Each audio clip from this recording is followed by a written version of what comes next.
Thank you, friends, for joining in this live. Thank you for watching. നമ്മൾ നേരത്തെ announce ചെയ്തിരുന്നത് പോലെ മലങ്കര സഭയിലെ സമാധാന സാധ്യതകളെ കുറിച്ചുള്ള ഒരു ചർച്ചയാണ് ഇവിടെ നടക്കുന്നത്. നമ്മോടൊന്നിച്ച് ഇന്ന് ഈ ലൈവിൽ ജോയിൻ ചെയ്തിരിക്കുന്ന വളരെ ആദരണീയനായ കേരളത്തിൽ പൊതുജന സാമാന്യത്തിന് മുഖവരിയുടെ ആവശ്യമില്ലാത്ത ശ്രീ ജിജി തോംസൺ IAS ആണ്. അദ്ദേഹം നമുക്കറിയാവുന്ന പോലെ കേരളത്തിന്റെ ചീഫ് സെക്രട്ടറിയായി വിരമിച്ച ഒരു മാന്യദേഹമാണ്. മലങ്കര ഓർത്തഡോക്സ് സഭയെ സംബന്ധിച്ച് സഭയുടെ അഭിമാനിക്കാവുന്ന പുത്രൻ എന്ന് പണ്ട് ബാവ തിരുമേനി ഒരു മീറ്റിംഗിൽ വിശേഷിപ്പിക്കുന്നത് ഞാൻ കേട്ടിട്ടുണ്ട്. മലങ്കര ഓർത്തഡോക്സ് സഭയെ സംബന്ധിച്ച് ഇതുപോലെ ധാരാളം വിശിഷ്ട വ്യക്തികൾ ഉള്ള ഒരു സഭയാണ്. ഹൈക്കോടതി ചീഫ് ജസ്റ്റിസ് ആയിട്ട് വിരമിച്ച ബെഞ്ചമിൻ കോശി സാറുണ്ട്. അതുപോലെ കേരളത്തിന്റെ ചീഫ് മിനിസ്റ്റർ ആയിരുന്ന ഉമ്മൻചാണ്ടി, അതുപോലെ ധാരാളം അന്തരിച്ച PC അലക്സാണ്ടർ, എത്രയോ മഹൽ വ്യക്തികൾ നമ്മുടെ ഈ സുറിയാനി സഭയിൽ, മലങ്കര സഭയിൽ ഉണ്ടായി എന്നുള്ളത് സഭയുടെ ഭാഗ്യമാണ്. അതേസമയം തന്നെ ഈ സമയത്ത് അന്തരിച്ച D ബാബു പോൾ IAS അവർകളെ ഞാൻ ഓർക്കുകയാണ്. അദ്ദേഹം ഇന്ന് ജീവിച്ചിരുന്നിരുന്നെങ്കിൽ ഈ സമാധാന ശ്രമങ്ങൾക്ക് വളരെ സംഭാവനകൾ നൽകാൻ കഴിയുമായിരുന്നു എന്നൊക്കെ ഞാൻ ചിന്തിക്കാറുണ്ട്. നമ്മുടെ ഈ ചർച്ചയിലേക്ക് വളരെ ആദരണീയനായ ജിജി തോംസൺ IASനെ ഞാൻ സ്വാഗതം ചെയ്യാണ്. Welcome sir.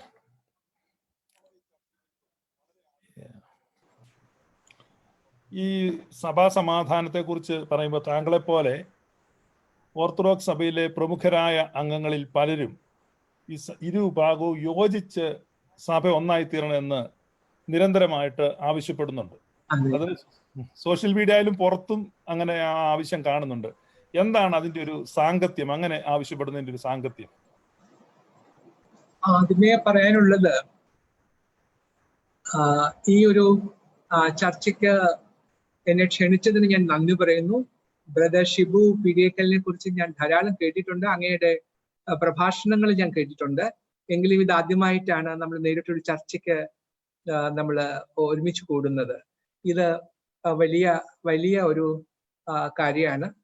പ്രത്യേകിച്ചും ഇന്നത്തെ അവസരത്തിൽ ഏറ്റവും റെലവെന്റ് ആയിട്ടുള്ള ഒരു വിഷയത്തെ കുറിച്ചാണ് നമ്മൾ ചർച്ച ചെയ്യാൻ പോകുന്നത്. ഇത് വളരെ വൈകാരികമായ ഒരു വിഷയമാണ്. അപ്പൊ തീർച്ചയായിട്ടും നമ്മളിപ്പോ എന്തു പറഞ്ഞാലും, എന്തഭിപ്രായം പറഞ്ഞാലും അത് എല്ലാവരായാലും അംഗീകരിക്കപ്പെടണമെന്നില്ല. തീർച്ചയായിട്ടും പലർക്കും പല ധാരണകളുണ്ട്. അതൊന്നും തിരുത്താൻ ഇപ്പൊ നമ്മൾ ശ്രമിച്ചിട്ട് കാര്യവുമില്ല.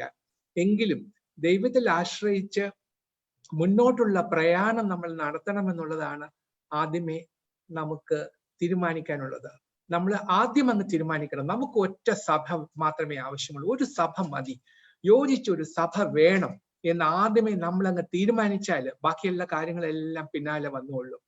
അങ്ങനെ ഒരു തീരുമാനം എടുക്കുന്നതാണ് ഏറ്റവും പ്രധാനമെന്ന് ആമുഖമായിട്ട് ഞാൻ പറഞ്ഞുകൊള്ളട്ടെ. പിന്നെ ചോദ്യത്തിലേക്ക് വരാം. ഈ 2017 ജൂലൈ 3-ാം തീയതിയാണ് ബഹുമാനപ്പെട്ട സുപ്രീം കോടതി പ്രസിദ്ധമായ ഈ ഉത്തരവ് പുറപ്പെടുവിച്ചത്. അപ്പൊ സുപ്രീം കോടതിയുടെ ഉത്തരവ് തീർച്ചയായിട്ടും ഈ രാജ്യത്തിലുള്ള എല്ലാ പൗരന്മാർക്കും ബാധകമാണ്. അതിന് മീതെ ഒരു അപ്പീലില്ല. സുപ്രീം കോടതിയുടെ ഓർഡർ നമ്മൾ അനുസരിച്ചേ മതിയാവുകയുള്ളൂ. ഈ സുപ്രീം കോടതിയുടെ ഉത്തരവ് വന്നു കഴിഞ്ഞിട്ട് ഒരാഴ്ച കഴിഞ്ഞപ്പോൾ ജൂലൈ മാസം 11-ാം തീയതി 2017 ജൂലൈ മാസം 11-ാം തീയതി ഈ മലങ്കര ഓർത്തഡോക്സ് സഭയുടെ പ്രധാന മേലധ്യക്ഷനായ മോറന്മാർ ബെസേലിയോസ് മാർത്തോമ പൗലോസ് ദ്വിതീയൻ ഒരു കൽപ്പന പുറപ്പെടുവിച്ചു. ആ കൽപ്പനയുടെ കോപ്പി എൻ്റെ കയ്യിലുണ്ട്. അതിൽ പ്രസക്തമായ 2-3 വരികൾ മാത്രം ഞാൻ പറയാം. അതിൽ അദ്ദേഹം പറഞ്ഞു, സഭാ ഭരണഘടനയുടെ അടിസ്ഥാനത്തിൽ പരിശുദ്ധ സഭയിൽ ശാശ്വത സമാധാനം ഉണ്ടാകണമെന്നാണ് നമ്മുടെ ആഗ്രഹം. കലഹം പിശാചിന്റെ കൗശലമാണ്, സമാധാനം ദൈവത്തിന്റെ ദാനമാണ്. ഈ വസ്തുത നാം ഉൾക്കൊള്ളേണ്ടിയിരിക്കുന്നു. ദൈവികമായ സമാധാനം പരിശുദ്ധ സഭയിൽ പൂർണ്ണമായി നിലനിൽക്കാൻ ദൈവാശ്രയത്തോടും സമചിത്യതയോടും കൂടി ദൈവം മുൻപാകെ മുട്ടിപ്പായി പ്രാർത്ഥിക്കണമെന്ന് ഞാൻ പ്രത്യേകം ഓർമ്മിപ്പിക്കുന്നു. കേസും വഴക്കും സഭയുടെ സാക്ഷ്യത്തിനും പുരോഗതിക്കും എന്നും വിഘാതമാണ്. പിന്നെ വേറെ ഭാഗങ്ങളുണ്ട്. അത് കഴിഞ്ഞിട്ട് അദ്ദേഹം പറഞ്ഞു, സമാധാനം ഉണ്ടാക്കുന്നവർ ഭാഗ്യവാന്മാർ എന്ന ദൈവവചനം പ്രാവർത്തികമാക്കുവാനും സമാധാനം പുലരുവാനും നമുക്ക് പ്രാർത്ഥിക്കുകയും ദൈവാശ്രയത്തോട് ഒത്തുചേർന്ന് പ്രവർത്തിക്കുകയും ചെയ്യാം എന്നാണ് ഈ കൽപ്പനയിലെ പ്രസക്ത ഭാഗം. ഇത് മലങ്കര സഭയിലെ എല്ലാവർക്കും ഉള്ള ഒരു കൽപ്പനയാണ്, എല്ലാവരോടുമുള്ള കൽപ്പനയാണ്. അപ്പൊ അതനുസരിച്ചാണ് നമ്മൾ ഈ പ്രവർത്തനത്തിൽ ഏർപ്പെട്ടിരിക്കുന്നത്.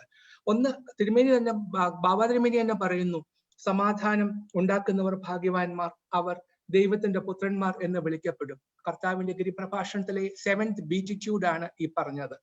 അപ്പൊ അങ്ങനെ അദ്ദേഹം അത് പറയുമ്പോൾ തീർച്ചയായിട്ടും അത് ഉൾക്കൊള്ളാൻ നമ്മളൊക്കെ ബാധ്യസ്ഥരാണ്, അല്ലെ? അപ്പൊ അങ്ങനെ ചെയ്യുന്ന ഒരു സമയത്ത് നമ്മൾ നോക്കേണ്ടത് എന്താ? നമ്മുടെ ക്രിസ്തീയ സാക്ഷ്യമൊക്കെ മറന്ന ഇരു വിഭാഗങ്ങളും തമ്മില് പോർ വിളിച്ചുകൊണ്ട് പരസ്പരം മല്ലടിക്കാനായിട്ട് നടക്കുന്ന കാഴ്ച നമുക്ക് എന്തൊരു അപമാനമാണ് ഉണ്ടാക്കുന്നത്. ഒരു ക്രൈസ്തവ സാക്ഷ്യം അതിലില്ല. അത് മറ്റുള്ളവരുടെ മുൻപിൽ നമ്മൾ അപഹാസ്യരാകുന്നു. ഇങ്ങനെ തമ്മിലടിച്ച് പിരിയേണ്ടവരല്ല നമ്മൾ. കാരണം കർത്താവിന്റെ സഭയെക്കുറിച്ച് ഞാൻ സൺഡേ സ്കൂളിലൊക്കെ പഠിച്ചത് എന്താ, ഞങ്ങളുടെ അടുത്ത് ഞാൻ പഠിച്ചത് കർത്താവിന്റെ സഭ എന്ന് പറയുന്നത് കർത്താവ് തലയും നമ്മളൊക്കെ ആ ശരീരത്തിന്റെ ഭാഗങ്ങളുമാണ് എന്നാ പറഞ്ഞത്. അപ്പൊ കർത്താവിന്റെ സഭ അങ്ങനെയാണെങ്കിൽ, ആ കർത്താവിന്റെ ശരീരമാണെങ്കിൽ അതിനെ വിഭജിക്കാൻ നമുക്ക് എന്ത് അവകാശമാണുള്ളത്?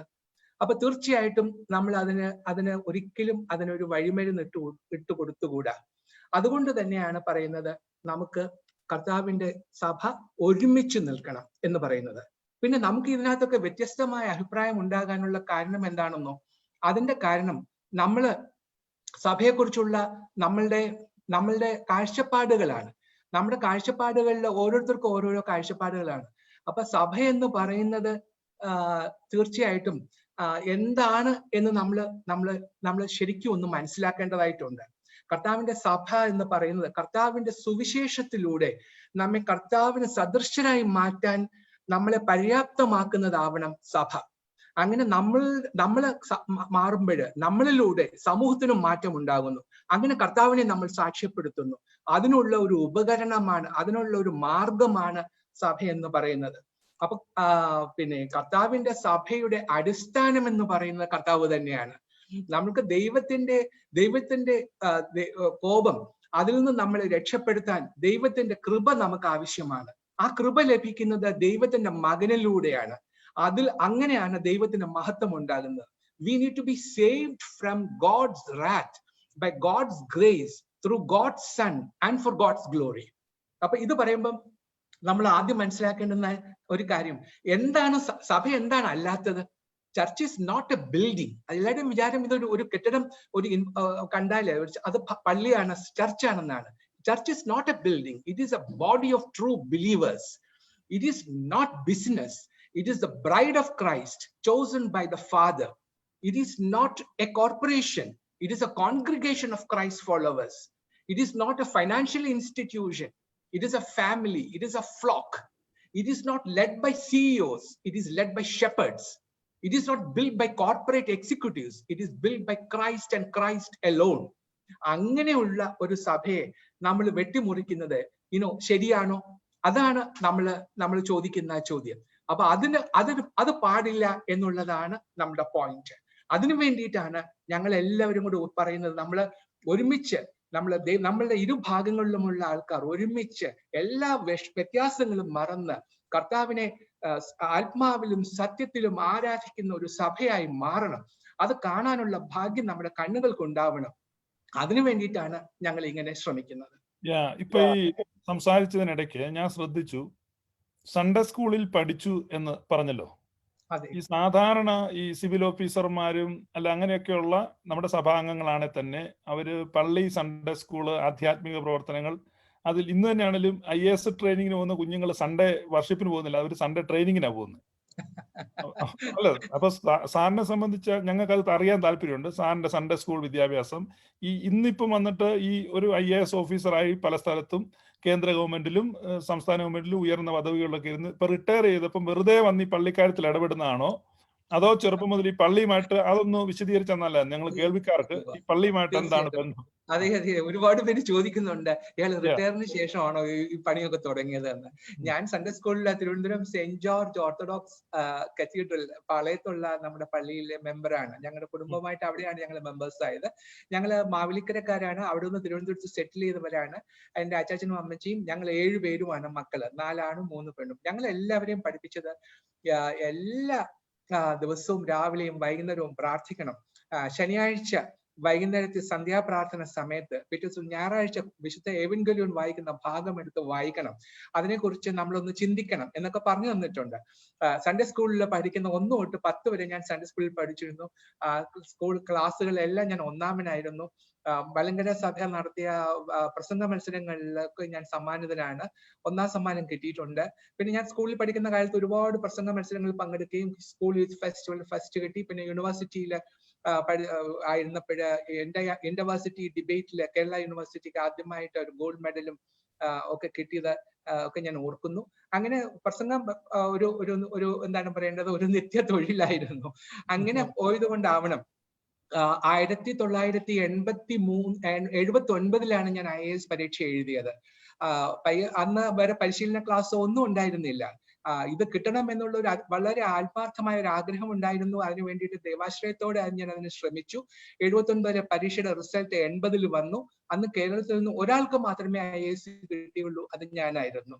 അത് വലിയ ദൈവാനുഗ്രഹം കൊണ്ട് എനിക്ക് ലഭിച്ച ഒരു അനുഗ്രഹമായിരുന്നു അത്. അത് കഴിഞ്ഞ് ഞാൻ 2 വർഷത്തെ ട്രെയിനിങ് കഴിഞ്ഞിട്ട് 83 മൂവാറ്റുപുഴ സബ് കളക്ടറായി. അന്ന് സഭാവഴക്ക് അതിന്റെ പാരമ്യത്തിലെത്തിയിരിക്കുന്ന സമയമായിരുന്നു. അന്ന് വലിയ പ്രശ്നങ്ങൾ ഉണ്ടായിരുന്നു. സബ് കളക്ടർ എന്നുള്ള നിലയ്ക്ക് ഒരുപാട് പള്ളി പ്രശ്നങ്ങൾ ഇടപെടേണ്ടി വന്നു. പല പള്ളികൾ പൂട്ടേണ്ടി വന്നു. വലിയ സങ്കടത്തോടെ അത് ചെയ്യേണ്ടി വന്നു. നമ്മുടെ പിറവം പള്ളി ആദ്യമായിട്ട് പൂട്ടിയത് ആ സമയത്താണ്. അന്ന് അതൊക്കെ ചെയ്യേണ്ടി വന്നു. അതെല്ലാം ഈ സഭാ വിഷയത്തിൽ ഇടപെടുന്ന ഒരു it is new to you. Already 10-40 വർഷം ഇതുമായിട്ട് നിരന്തരമായി അതെ. അത് കഴിഞ്ഞ് 83 ഞാൻ ആലപ്പുഴ സബ് കളക്ടർ ആയിരുന്നപ്പോൾ ഒരു ദിവസം ഞങ്ങളുടെ വികാരിയച്ഛൻ എന്നോട് പറഞ്ഞു, മോനെ നീ ഇങ്ങനെ തെക്ക് വടക്ക് നടന്ന് പ്രസംഗിക്കുന്നുണ്ട്, പള്ളിയിൽ വന്നൊന്ന് പ്രസംഗിച്ചൂടെ എന്ന് ചോദിച്ചു. അപ്പൊ ഞാൻ പറഞ്ഞു, എന്റെ അച്ഛാ പള്ളിയിലൊന്നും പ്രസംഗിക്കാൻ മാത്രമുള്ള യോഗ്യതയൊന്നും എനിക്കില്ല എന്ന് പറഞ്ഞു. അപ്പൊ പറഞ്ഞു, അങ്ങനെ എന്താ നിനക്ക് അങ്ങനെ പറയാൻ കാര്യം? അപ്പൊ പറഞ്ഞു, എനിക്ക് പേടിയാണ് ശരിക്കും. അപ്പൊ പറഞ്ഞു, അങ്ങനെ നിനക്ക് ഭയം ഉണ്ടെങ്കിൽ നീ തന്നെയാണ് അതിനെ പറ്റിയ ആള്. അതുകൊണ്ട് ഈ പ്രാവശ്യത്തെ ദുഃഖവെള്ളിയാഴ്ച നീ പ്രസംഗിക്കണമെന്ന് പറഞ്ഞു. അന്ന് 83 ഞാൻ തുടങ്ങിയതാണ്. ഇന്ന് വരെ 2020 വരെയുള്ള ഈ എത്രയും വർഷങ്ങൾ ഒരു പ്രാവശ്യം പോലും മുടക്കം കൂടാതെ എല്ലാ വർഷവും പിന്നെ ദുഃഖവെള്ളിയാഴ്ച പ്രസംഗം നടത്താനായിട്ടുള്ള ഭാഗ്യം എനിക്ക് ദൈവം തമ്പുരാൻ തന്നു.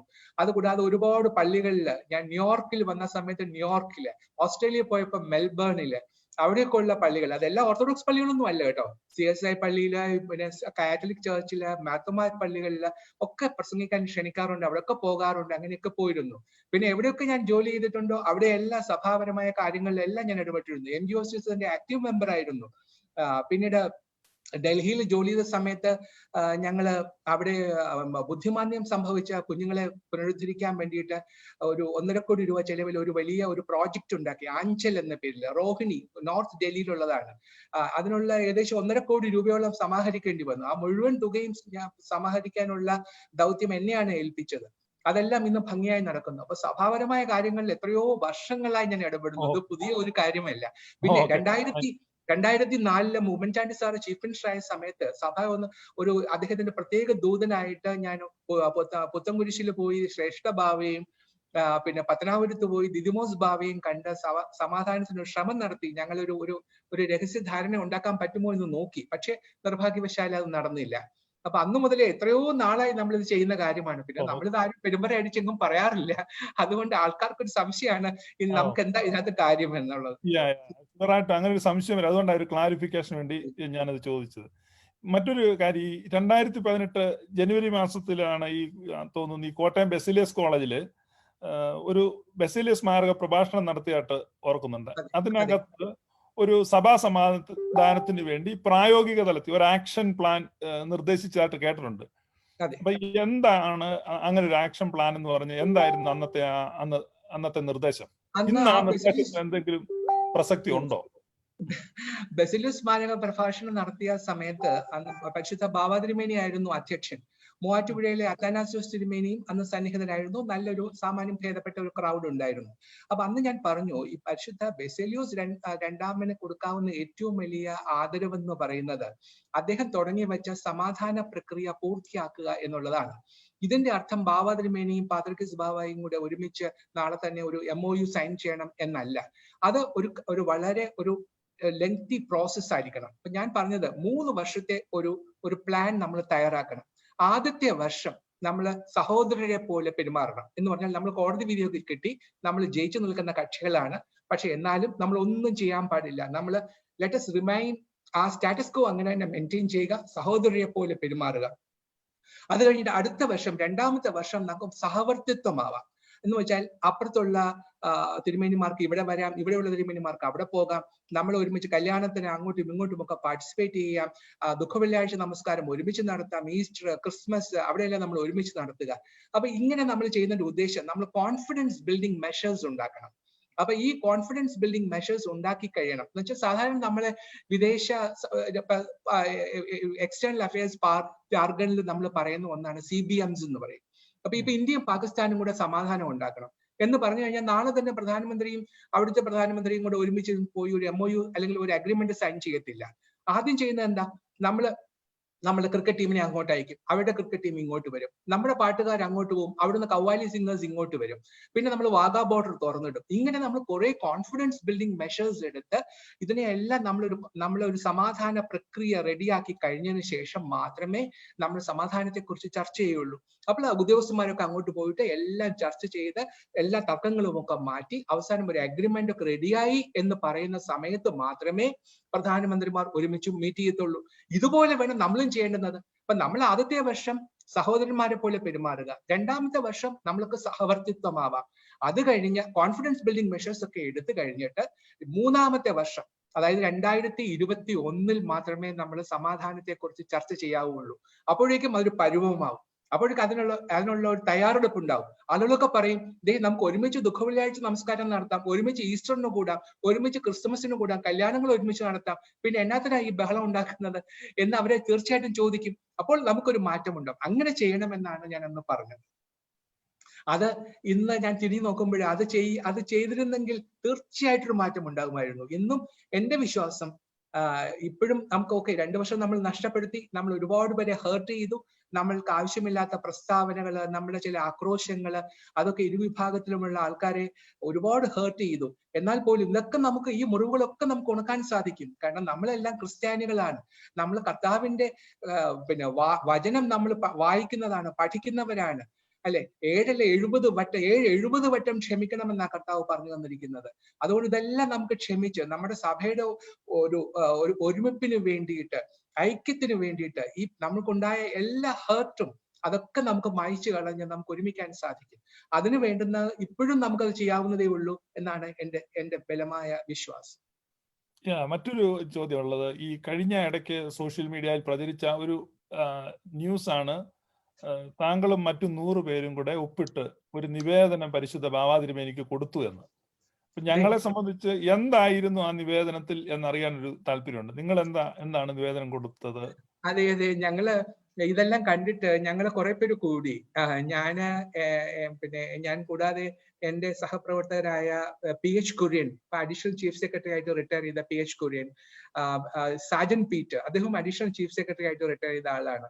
ഞങ്ങൾ 3 IAS ഓഫീസേഴ്സ്, നേരത്തെ ബ്രദർ പറഞ്ഞ ജസ്റ്റിസ് ബെഞ്ചമിൻ കോശി, പിന്നെ ഡോക്ടർ ജോൺ പണിക്കര തുടങ്ങിയ ഒരുപാട് ഡോക്ടർമാര്, പ്രൊഫസർ MP മത്തായെ പോലെയുള്ള വിദ്യാഭ്യാസ വിചക്ഷണന്മാര്, അങ്ങനെ സഭയിലുള്ള കുറെ പ്രധാനപ്പെട്ട ആൾക്കാരെ ഞങ്ങൾ തിരഞ്ഞുപിടിച്ച് 101 പേര് ഒപ്പിട്ട ഒരു നിവേദനം കഴിഞ്ഞ ജൂൺ മാസം 12-ാം തീയതി ഞങ്ങൾ പരിശുദ്ധ ബാവാ തിരുമേനിക്കും സിനഡിലെ എല്ലാ അംഗങ്ങൾക്കും ട്രസ്റ്റിക്കും സെക്രട്ടറിക്കും എല്ലാം കൊടുത്തു.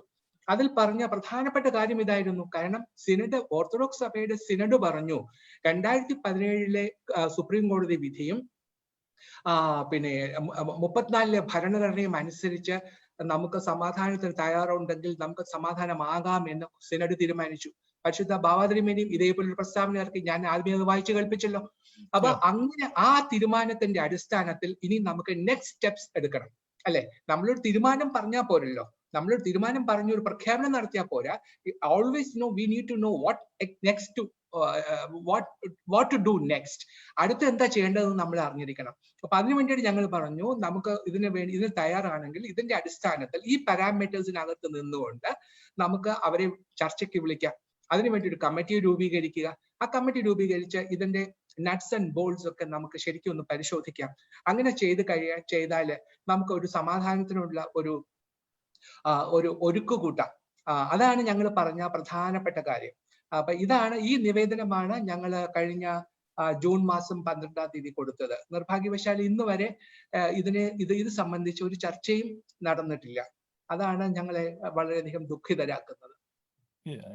ഈ മലങ്കര സഭയിലെ പ്രശ്നം നമ്മൾ ഈ സമാധാനത്തിന് വേണ്ടി ശ്രമിക്കുന്ന ഒരു വ്യക്തി എന്ന നിലയ്ക്ക് ഇപ്പൊ പാത്രിയർക്കീസ് വിഭാഗത്തിൽപ്പെട്ട വളരെ ഭൂരിപക്ഷം ആളുകളും വിശ്വസിക്കുന്നത് ഈ ഓർത്തഡോക്സ് വിഭാഗത്തിൽ പെട്ട വൈദികർക്ക് പ്രോപ്പർ ആയിട്ടുള്ള കൈവപ്പില്ല, മുടക്കപ്പെട്ടവരാണ് എന്നൊക്കെയുള്ള ഒരു ധാരണയുണ്ട്.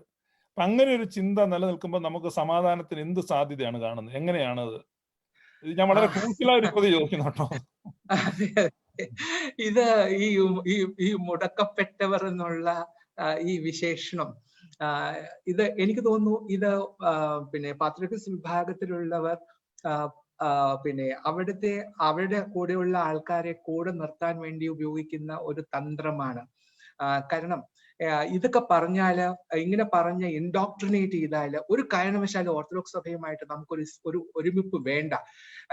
ഇത് നമുക്ക് വിഭജിച്ച് തന്നെ നിൽക്കണം.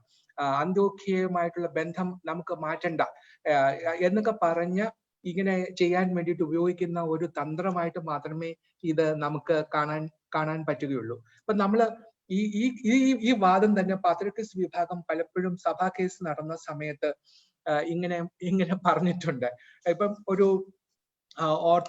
പാത്രിയർക്കീസുമായിട്ട് ബന്ധമില്ല എന്നതുകൊണ്ട് ഓർത്തഡോക്സ് വിഭാഗത്തെ അപ്പോസ്റ്റേറ്റ്സ്, ഹെററ്റിക്സ് ആയി കാണാൻ കഴിയില്ല എന്ന് സുപ്രീം കോടതി ഹുദായോ കാനൂൺ കോട്ട് ചെയ്തുകൊണ്ട് പറയുകയുണ്ടായി. അപ്പോൾ ഇതിന്റെ ഈ അവർ പറയാനുള്ള കാരണം 58-ല് സുപ്രീം കോടതി വിധി പറഞ്ഞ കേസിൽ പാത്രിയർക്കീസ് വിഭാഗത്തിന്റെ പ്രധാന വാദമുഖം ഓർത്തഡോക്സ് വിഭാഗം അന്ത്യോഖ്യ സിംഹാസനവുമായുള്ള ബന്ധം വിച്ഛേദിച്ചവരായതുകൊണ്ട് സത്യവിശ്വാസം ഉപേക്ഷിച്ചവരാണെന്നും അപ്പോസ്റ്റേറ്റ്സ് ആണെന്നും വേദവിപരീതകളാണെന്നും ഹെററ്റിക്സ് ആണെന്നും എല്ലാമാണ്, അതുകൊണ്ട് അവർ മുടക്കപ്പെട്ടവരാണ് എന്നുമാണ് പറഞ്ഞത്. പക്ഷെ ഈ വാദം എല്ലാം കോടതി അപ്പാടെ തള്ളി. അപ്പൊ ഇത് ഇങ്ങനെ നമുക്ക് ഈ വാദം ഈ മുടക്കപ്പെട്ട സംഭവത്തെ കുറിച്ചൊക്കെ നമുക്കറിയാം. അങ്ങനെ മുടക്കപ്പെട്ടതിന് ശേഷവും ഓർത്തഡോക്സ് സഭയിലെ ബിഷപ്പന്മാരെ വാഴിച്ചു, കാതോലിക്ക വാഴ്വുണ്ടായി, മൂറോൻ കുദാശി ഉണ്ടായി.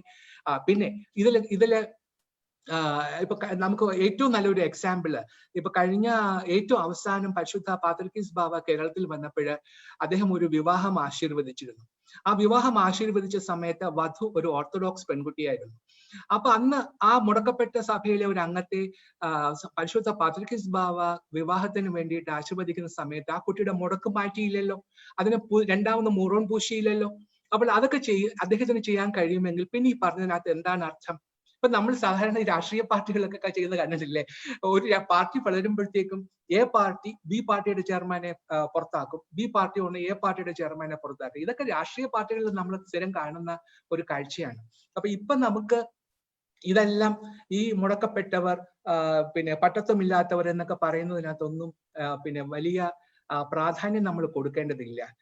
കാരണം ഇതിന് ഈ നമ്മളുടെ ഒരുപാട് സ്ഥാപിത താല്പര്യക്കാർ ഇതിന്റെ പിന്നിലുണ്ട്. സഭ രണ്ടായി നിൽക്കണമെന്ന് ആഗ്രഹിക്കുന്ന ഒരുപാട് പേരുടെ കയ്യിലാണ് നിർഭാഗ്യവശാല് ഇന്ന് ഇരു വിഭാഗത്തിലുമുള്ള നേതാക്കന്മാര്. അവരുടെ താല്പര്യമാണ് ഓരോരോ കാരണങ്ങൾ പറഞ്ഞ്. കാരണം നമുക്കറിയാം ഇതിൽ വിശ്വാസത്തിന്റെ എന്ത് പ്രശ്നമാണുള്ളത്? ഒരു വിശ്വാസ സംബന്ധമായ ഒരു പ്രശ്നവും ഇതിലില്ല. ഇത് കുറെ പേർക്ക് അധികാരം നിലനിർത്താൻ, കുറെ പേർക്ക് കുറെ സ്ഥാനമാനങ്ങൾ ലഭിക്കാൻ, അതിനു വേണ്ടിയിട്ട് അവർ ഈ പാവപ്പെട്ട നിരപരാധികളായ ഈ പാവപ്പെട്ട ഈ വിശ്വാസികളെ വഞ്ചിക്കുകയാണെന്ന് ഞാൻ പറയും. കടുത്ത ഭാഷയാണ് ഞാൻ പറയുന്നത്. വഞ്ചിക്കുകയാണ് ചെയ്യുന്നത്.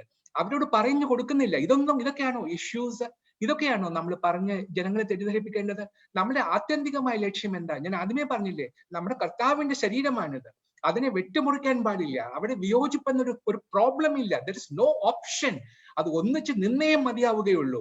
അങ്ങനെ നമ്മൾ പറയുമ്പോൾ അതിനു വേണ്ടിയിട്ട് നമ്മൾ എന്തെല്ലാം ത്യാഗം സഹിക്കണമോ അതെല്ലാം സഹിക്കണം, എന്തെല്ലാം വിട്ടുവീഴ്ച ചെയ്യണമോ അതൊക്കെ ചെയ്യണം.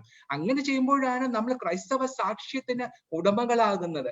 അപ്പോഴാണ് നമ്മൾ നിന്നെ പോലെ തന്നെ നിന്റെ അയൽക്കാരനെ സ്നേഹിക്കണം, നിന്റെ കൂട്ടുകാരന് വേണ്ടി സ്വന്തം ജീവൻ കൊടുക്കുന്നതിനേക്കാളും വലിയ സ്നേഹം ആർക്കുമില്ല എന്നൊക്കെ പറയുന്ന കർത്താവിന്റെ വചനം നമ്മുടെ ജീവിതത്തിലൂടെ നമ്മൾ കാണിച്ചു കൊടുത്തില്ലെങ്കിൽ പിന്നെ നമ്മൾ എന്നാത്തന്നെ നമ്മൾ ക്രിസ്ത്യാനികൾ എന്ന് പറഞ്ഞു നടക്കുന്നത്. ഈ പരിശുദ്ധനായ പൗലൂസ്ലിയ പറഞ്ഞിട്ടുണ്ടല്ലോ, ഈ പിമ്പിലുള്ളത് മറന്നിട്ട് മുമ്പിലുള്ള ആ പരമവിളിയുടെ ലാക്കിലേക്ക് ഓടണമെന്ന്. അപ്പൊ ആ വാക്യം പോലെ ഈ പാസ്റ്റിനെ ഒന്ന് മറക്കാൻ പറ്റിയാല് ഈ സമാധാനം കുറെ സാധ്യമാകുന്നതാണ് ഞാൻ ചിന്തിക്കുന്നത്. ഈ സുപ്രീം കോടതി വിധി പ്രകാരം മലങ്കരയിൽ ഒരു സഭയേ ഉള്ളൂ, അങ്ങനെയാണ് നമ്മൾ ആ വിധി കാണുന്നത്. അപ്പൊ അങ്ങനെ മലങ്കര സഭയ്ക്ക് അവകാശപ്പെട്ടല്ലേ എല്ലാ പള്ളികളും. അപ്പൊ ആ പള്ളികൾ പിടിച്ചെടുക്കുന്നതിൽ എന്ത് അപാകതയാണ് താങ്കൾ കാണുന്നത്? കാരണം ഇപ്പൊ ഒരു ടിപ്പിക്കൽ ഒരു ഓർത്തഡോക്സ് ബിലീവർ അല്ലെങ്കിൽ ഓർത്തഡോക്സിൽ ഒരു വക്താവ് പറയാണ് ഇത് മലങ്കര സഭ ഒന്നാണ്, സുപ്രീം കോടതി വിധി അനുസരിച്ച് ഇത് റൈറ്റ്ഫുള്ളി ബിലോങ് ടു അസ്, അതുകൊണ്ട് ഞങ്ങൾ അത് പിടിച്ചെടുക്കുന്നു. അപ്പൊ അതിനകത്ത് എന്താണ് അപാകതയുള്ളത്? ഇത് സുപ്രീം കോടതി വിധി അനുസരിച്ച് പിന്നെ ഈ 1600 ശിഷ്ടം പള്ളികളുടെ മേൽ മലങ്കര ഓർത്തഡോക്സ് സഭയ്ക്ക് അവകാശമുണ്ട്, അധികാരമുണ്ട്. അപ്പൊ ശരിക്കും അതനുസരിച്ചാണ് ഈ പള്ളികൾ പിന്നെ വാസ്തവത്തിൽ പള്ളി പിടുത്തം എന്ന വാക്ക് അങ്ങ് പ്രചരിച്ചുപോയി. ശരിക്കും ഏറ്റെടുക്കലാണ് ശരിയായ പദം. അപ്പൊ അത് ഏറ്റെടുക്കാനായിട്ടുള്ള ഈ ശ്രമങ്ങൾ അവര് നിയമപരമായിട്ട് ചെയ്യുന്നത് ശരിയാണ്. ഇപ്പൊ ഇന്ന് തന്നെ നോക്കൂ, ഇന്ന് നമ്മൾ ഈ ചർച്ച തുടങ്ങുന്നതിന് കുറച്ചു മുമ്പ് പിന്നെ കോട്ടയം സബ് കോടതിയുടെ വിധി വന്നു. പിന്നെ മണർകാട് പള്ളി ഓർത്തഡോക്സ് സഭയ്ക്ക് അവകാശപ്പെട്ടതാണ്. 1934 ഭരണഘടന അനുസരിച്ച് അത് ഭരിക്കപ്പെടേണ്ടതാണ്. അതനുസരിച്ചുള്ള ആൾക്കാർക്ക് അവിടെ ഭരണം നടത്താനാവുകയുള്ളൂ. അതുകൊണ്ട് അത് ഓർത്തഡോക്സ് സഭയ്ക്ക് കൈമാറണം, ഇതൊക്കെയുള്ള കണക്കുകളെല്ലാം ഏൽപ്പിക്കണം എന്നൊക്കെ പറഞ്ഞ് ഇന്ന് കോടതി വിധി വന്നു. അപ്പൊ ഇത് നിയമപരമായിട്ട് ശരിയായ ഒരു കാര്യം തന്നെയാണ്. അപ്പൊ നമ്മളിവിടെ നോക്കേണ്ടുന്ന ഒരു കാര്യമുണ്ട്, എന്തറിയാമോ? ഇതൊരു ക്രിസ്തീയ സഭയാണ്, ഇതൊരു ഓർഗനൈസേഷൻ, ഒരു കൊമേഴ്സ്യൽ ബോഡി അല്ല, രാഷ്ട്രീയ പാർട്ടി അല്ല, ഇതൊരു രാജ്യമല്ല, ഇതൊരു ക്രിസ്തീയ ഒരു സമൂഹമാണ്. ക്രിസ്തുവിനെ സാക്ഷ്യപ്പെടുത്തുന്നവരുടെ കൂട്ടായ്മയാണിത്.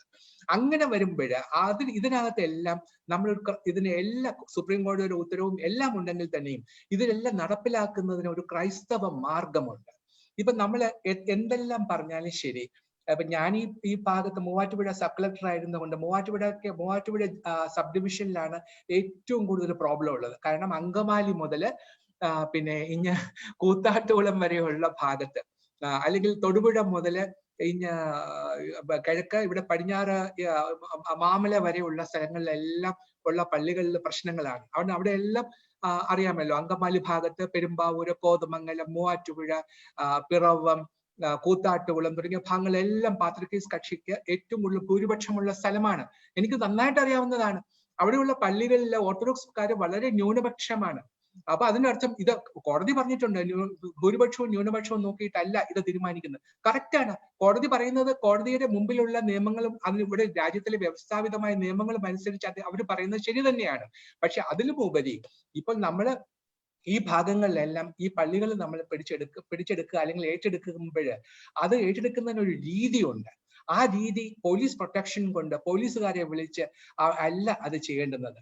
ഇപ്പൊ നമുക്ക് നോക്കൂ, നമുക്ക് പിറവത്തോ അല്ലെങ്കിൽ പിന്നെ മുളന്തുരുത്തിയിലോ കോതമംഗലത്തോ അല്ലെങ്കിൽ നാളെ പിന്നെ മണർകാടോ നമ്മൾ ചെയ്യേണ്ടത് എന്താ? നമ്മൾ അവിടുത്തെ ആൾക്കാരെയൊക്കെ വിളിച്ചിട്ട് ഇത് ഇങ്ങനെ ഒരു നിയമവും നമുക്കുണ്ട്, നിങ്ങൾ 34 ഭരണഘടന അംഗീകരിക്കാമെങ്കിൽ നമുക്ക് എല്ലാവർക്കും ഒരുമിച്ച് കർത്താവിനെ ആരാധിക്കാം എന്ന് പറഞ്ഞ് അവരെയും കൂടെ നിർത്തുകയാണ് വേണ്ടത്. ആ മാർഗം ശരിയായില്ല. അതാണ് എന്റെ പോയിന്റ്. അല്ലാതെ ഇത് നിയമപരമായിട്ട് ഓർത്തഡോക്സ് സഭ ചെയ്യുന്നതിനോട് തെറ്റ് പറയാൻ എനിക്കാവില്ല. കാരണം അത് അവർ പറയുന്നത് കറക്റ്റ് ആണ്. പക്ഷെ ഇങ്ങനെയല്ല ഇത് ഇംപ്ലിമെന്റ് ചെയ്യേണ്ടത്, അവിടെയാണ് തെറ്റ്. അതുകൊണ്ട് തീർച്ചയായിട്ടും മണ്ണാട് പള്ളിയില് അപ്പൊ ആ വികാരിമാരെ, ആ അച്ഛന്മാരെ തുടരാൻ അനുവദിക്കുക, ആ രീതിയാണ് ഉദ്ദേശിക്കുന്നത്. തീർച്ചയായും. കാരണം എന്താണ്, നാളെ ഇപ്പൊ മണർകാട് പള്ളിയിലെ വികാരി അച്ഛനും അവിടുത്തെ ഇടവകാംഗങ്ങളും 34 ഭരണഘടന അംഗീകരിക്കാമെന്ന് പറഞ്ഞു കഴിഞ്ഞാൽ അവർ നമ്മുടെ സഭയുടെ ഭാഗമായി. പിന്നെ അവിടെ എന്തിനാണ് വേറൊരാളെ കൊണ്ടുവരുന്നത്? അവിടുത്തെ വികാരി അച്ഛനും അവിടെയുള്ള അസിസ്റ്റന്റ് വികാരിയും അവിടെയുള്ള ഭരണസമിതിയും തുടരട്ടെ, അവിടെയുള്ള മെത്രാൻ അവിടെ തുടരട്ടെ. ഇങ്ങനെയല്ല ചെയ്യേണ്ടത്.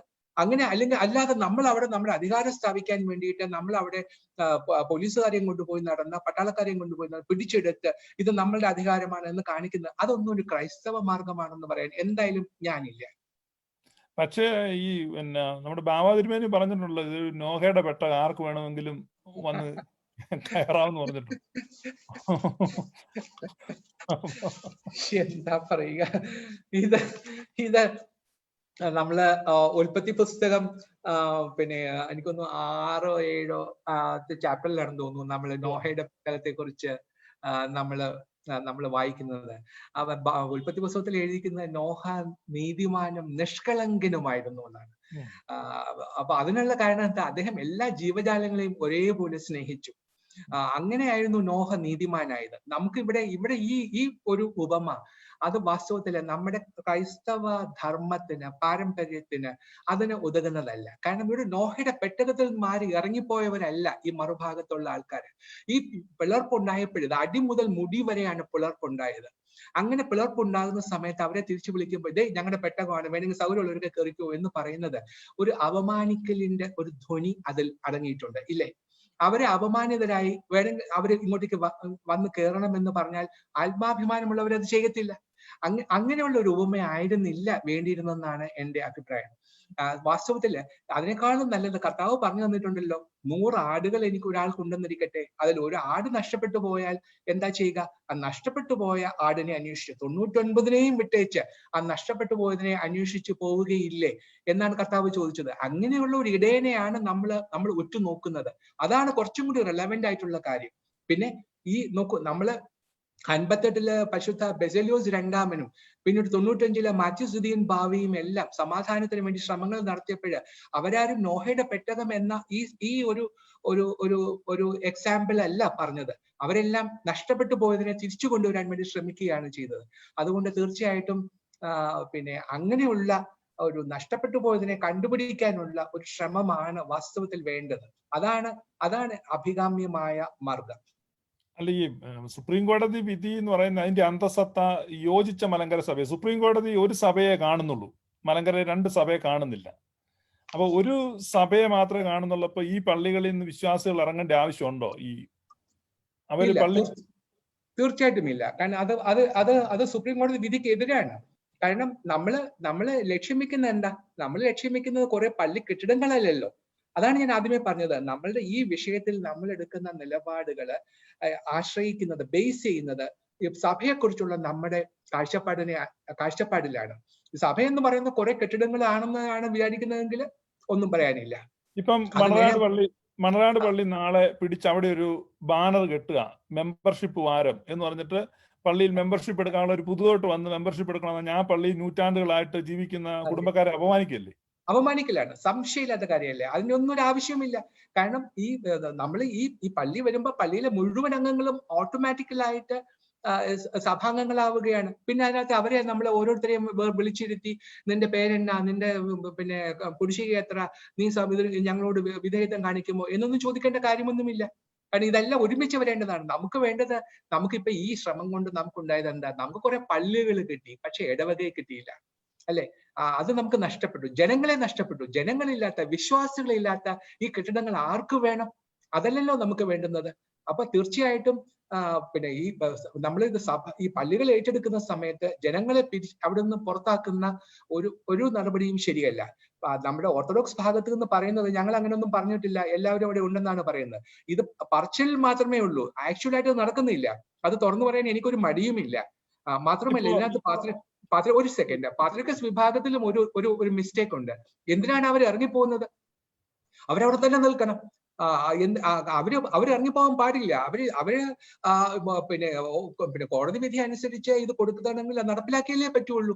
അപ്പൊ അങ്ങനെ വരുമ്പോ അവർ പള്ളിയിൽ നിന്ന് വിട്ടു പോകേണ്ട ആവശ്യം എന്താ? അവർ പള്ളിയിൽ തന്നെ നിൽക്കണം, അങ്ങനെ നിൽക്കണം. എനിക്കറിയാം പാത്രിക്കസ് വിഭാഗത്തിലെ ചില മെത്രാച്ചന്മാര് ഈ നിലപാടുകൾ സ്വീകരിക്കണമെന്ന് പറയുന്നുണ്ട്. പക്ഷെ നിർഭാഗ്യവശാൽ അത് നടപ്പിലായില്ല. അതിന്റെ കാരണം എന്താണെന്ന് എനിക്ക് അറിഞ്ഞുകൂടാ. ഞാൻ ഇപ്പൊ ഈ ജോയിൻ ചെയ്തിരിക്കുന്നവരുടെ ശ്രദ്ധയ്ക്ക് വേണ്ടി പറയുകയാണ്, മലങ്കര ഓർത്തഡോക്സ് സഭയിലെ ഒരു ലേറ്റി മൂവ്മെന്റ് ആയിട്ട്, ഒരു സമാധാനത്തിന്റെ ശ്രമത്തിനായിട്ട് ശുഭക്കോനോ എന്ന് പറഞ്ഞ് ഒരു ഗ്രൂപ്പ് ഉണ്ട്. അതിന്റെ പ്രധാന നേതൃത്വം കൊടുക്കുന്നത് ബഹുമാന്യ ജിജി തോംസൺ IAS സാർ, അതുപോലെ തന്നെ PH Kurian IAS, Benjamin Koshy sir, അങ്ങനെയുള്ള പ്രമുഖരായ വ്യക്തികൾ നേതൃത്വം കൊടുക്കുന്ന ഒരു ഗ്രൂപ്പാണ്. അവര് മലങ്കര സഭയിലെ സമാധാനത്തിന് വേണ്ടി ഇരുപക്ഷത്തോടും ഇടപെടുകയും അതുപോലെ ആത്മായ തലത്തിൽ ഒരു കൂട്ടായ്മയൊക്കെ രൂപീകരിക്കുന്നുണ്ട്. അതിനോട് ചേർന്ന് നിങ്ങൾക്ക് പ്രവർത്തിക്കണമെങ്കിൽ നിങ്ങൾക്ക് ജോയിൻ ചെയ്യാൻ അവകാശമുണ്ട്. ഇനി വളരെ പ്രധാനപ്പെട്ട ഒരു ചോദ്യമാണ് എനിക്ക് ചോദിക്കാനുള്ളത്. ഈ നിങ്ങളുടെ ഒരു ദർശനത്തിൽ ഈ സഭ യോജിച്ചു കഴിഞ്ഞാൽ ആ യോജിച്ച സഭയിൽ ഓരോ പാത്രിയർക്കീസ് വിഭാഗത്തിൽപ്പെട്ട ആൾക്കും അറിയാനുള്ള ഒരു ആഗ്രഹമാണ്, യോജിച്ച സഭയിൽ നിങ്ങൾ പറയുന്നതനുസരിച്ച് യോജിച്ച സഭയിൽ പരിശുദ്ധ പാത്രിയർക്കീസ് ബാവായുടെ സ്ഥാനം എന്തായിരിക്കും? ഇത് വളരെ വളരെ പ്രധാനപ്പെട്ട ഒരു ചോദ്യം തന്നെയാണ്. വാസ്തവത്തിൽ ഇതിനകത്ത് നല്ല ക്ലാരിറ്റി ഉണ്ടാക്കേണ്ടത് ഏറ്റവും ആവശ്യമായ ഒരു കാര്യമാണ്. നിർഭാഗ്യവശാൽ അത് ഉണ്ടാക്കുന്നില്ല. അതിനകത്തും സ്ഥാപിത താല്പര്യങ്ങളുണ്ട്. അതവിടെ നിൽക്കട്ടെ. ഞാനിപ്പോ എന്റെ കയ്യില് മലങ്കര സഭയുടെ ഈ 1934 ഭരണഘടന എന്റെ കയ്യിലുണ്ട്. അതിൽ ആദ്യത്തെ ക്ലോസിൽ പറയുന്നത് മലങ്കര സഭ ഓർത്തഡോക്സ് സുറിയാനി സഭയുടെ ഒരു വിഭാഗവും ഓർത്തഡോക്സ് സുറിയാനി സഭയുടെ പ്രധാന മേലധ്യക്ഷൻ അന്ത്യോക്യ പാത്രിയർക്കീസും ആകുന്നു. അടുത്തത് 2, മലങ്കര സഭ മാർത്തോമാ ശ്ലീഹായാൽ സ്ഥാപിതമായതും പൗരസ്ത്യ ഓർത്തഡോക്സ് സുറിയാനി സഭയിൽ ഉൾപ്പെട്ടതും പൗരസ്ത്യ ഓർത്തഡോക്സ് സുറിയാനി സഭയുടെ പ്രധാന മേലധ്യക്ഷൻ കാതോലിക്കായും ആകുന്നു. അപ്പോൾ അത് രണ്ടും വളരെ ക്ലിയർ ആയിട്ട് പറഞ്ഞിട്ടുണ്ട്. ഓർത്തഡോക്സ് സുറിയാനി സഭയുടെ പ്രധാന മേലധ്യക്ഷൻ അന്ത്യോക്യ പാത്രിയർക്കീസ് ആണ്. പൗരസ്ത്യ ഓർത്തഡോക്സ് സുറിയാനി സഭയുടെ പ്രധാന മേലധ്യക്ഷൻ കാതോലിക്കായുമാണ് എന്ന് ഭരണഘടനയിൽ തന്നെ പറയുന്നു. പിന്നെ ഇതിനകത്ത് ഈ ഭരണഘടനയിലെ ചില വകുപ്പുകളിൽ പാത്രിയർക്കീസിന്റെ റോള് ക്ലിയർ ആയിട്ട് പറയുന്നുണ്ട്. 101 കാതോലിക്കായുടെ സഹകരണത്തോടുകൂടി കാനോനികമായി വാഴിക്കപ്പെടുന്ന പാത്രിയർക്കീസിനെ മലങ്കര സഭ അംഗീകരിക്കുന്നതാകുന്നു. കാതോലിക്കായുടെ സഹകരണത്തോടെ, അത് വളരെ പ്രധാനപ്പെട്ട ഒരു വാക്കാണ്. കാരണം ചിലരത് കൺസെന്റ് ആണെന്ന് പറയുന്നത്. അങ്ങനെയല്ല. ഇംഗ്ലീഷിൽ പറയുന്ന Malankara church shall recognise the patriarch canonically consecrated with the cooperation of the Catholicos.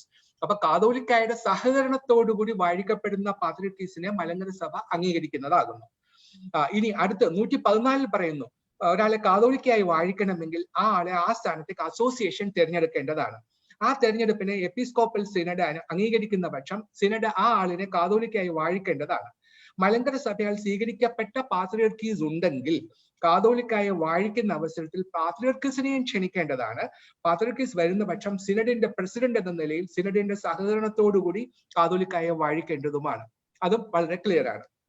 ഇനി മേൽപ്പട്ടക്കാരുടെ മേൽ 118 പറയുന്നു, മേൽപ്പട്ടക്കാരുടെ മേലുള്ള പരാതി എപ്പിസ്കോപ്പൽ സിനഡിന്റെ പ്രസിഡന്റ് അടുക്കൽ കൊണ്ടുവരേണ്ടതും പ്രസിഡന്റ് അതിനെ സിനഡിൽ കൊണ്ടുവരേണ്ടതും ഇരു കക്ഷികൾക്ക് നോട്ടീസ് കൊടുത്ത് തെളിവെടുത്ത് വാദം കേട്ടതിനു ശേഷം സിനഡിന്റെ ഭൂരിപക്ഷ അഭിപ്രായ പ്രകാരം പ്രസിഡന്റ് വിധി പ്രസ്താവിക്കേണ്ടതുമാകുന്നു.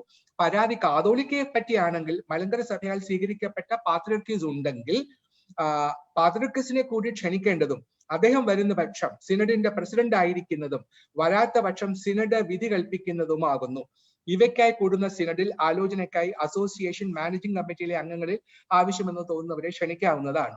ഇതാണ് ഈ നമ്മുടെ ഭരണഘടനയിലെ പാത്രിയർക്കീസിന് നൽകിയിട്ടുള്ള അധികാരങ്ങൾ. ഇനിയിപ്പോ അടുത്ത ചോദ്യം തീർച്ചയായിട്ടും ഉള്ളത്, നമ്മള് ഇത് ചെയ്യുന്ന സമയത്ത് ഇപ്പൊ നമ്മുടെ കോടതി വിധി അനുസരിച്ച്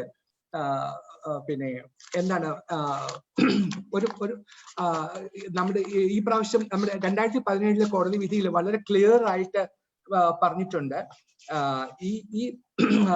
ഇങ്ങനെ ഇപ്പൊ നമ്മൾ പറയുന്ന പാത്രിയർക്കീസ് അത് മലങ്കര സഭയുടെ വാദം മലങ്കര സഭയിലായിട്ട് കോപ്പറേഷനോടുകൂടി വന്ന പാത്രിയർക്കീസ് അല്ല, അതുകൊണ്ട് ഞങ്ങൾ അംഗീകരിക്കില്ല എന്നാണ്. അത് കോടതിയിലെ ഇത് വാദിക്കുന്ന സമയത്ത് ഒരിക്കൽ പോലും നമ്മള് ഈ അദ്ദേഹത്തിന്റെ അധികാരത്തെ നമ്മൾ ചോദ്യം ചെയ്തിട്ടില്ല. അങ്ങനെ ചോദ്യം ചെയ്യാത്തത് കൊണ്ട് തന്നെ കോടതി കൃത്യമായിട്ട് പറഞ്ഞിട്ടുണ്ട്, ഇത് ഈ പാത്രിയർക്കീസിനെ അംഗീകരിക്കുക തന്നെ വേണം. അതുകൊണ്ട് അദ്ദേഹത്തെ നമുക്ക് നിരാകരിക്കാൻ പറ്റില്ല. അത് കോടതിയുടെ ഉത്തരവിൽ വളരെ ക്ലിയർ ആയിട്ട് പറഞ്ഞിട്ടുണ്ട്. ഞാൻ അതിന്റെ ഭാഗം ഞാൻ വേണം വായിക്കാം. അതെ.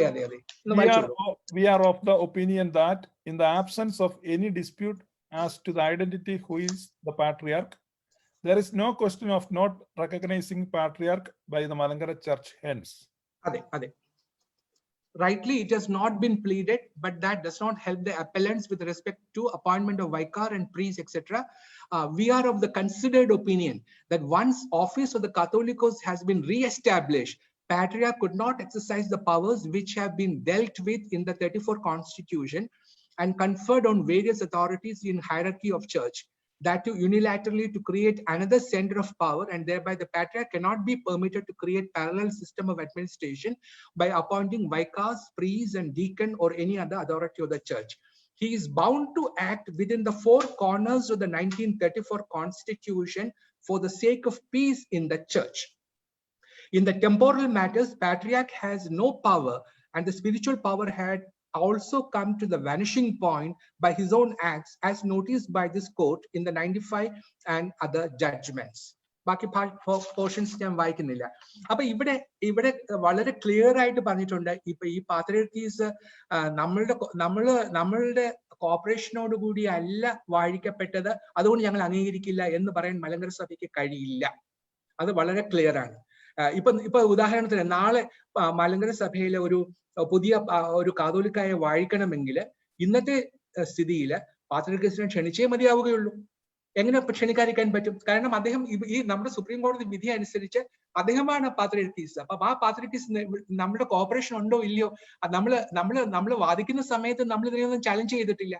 അപ്പൊ അതുകൊണ്ട് തന്നെ കോടതി ക്ലിയർ ആയിട്ട് പറഞ്ഞു ഇദ്ദേഹത്തെ തന്നെയാണ് പാത്രിയർക്കീസ് ആയിട്ട് സ്വീകരിക്കേണ്ടത്. അപ്പൊ എങ്ങനെയാണ് നമ്മൾ അദ്ദേഹത്തെ നിരാകരിക്കുന്നത്?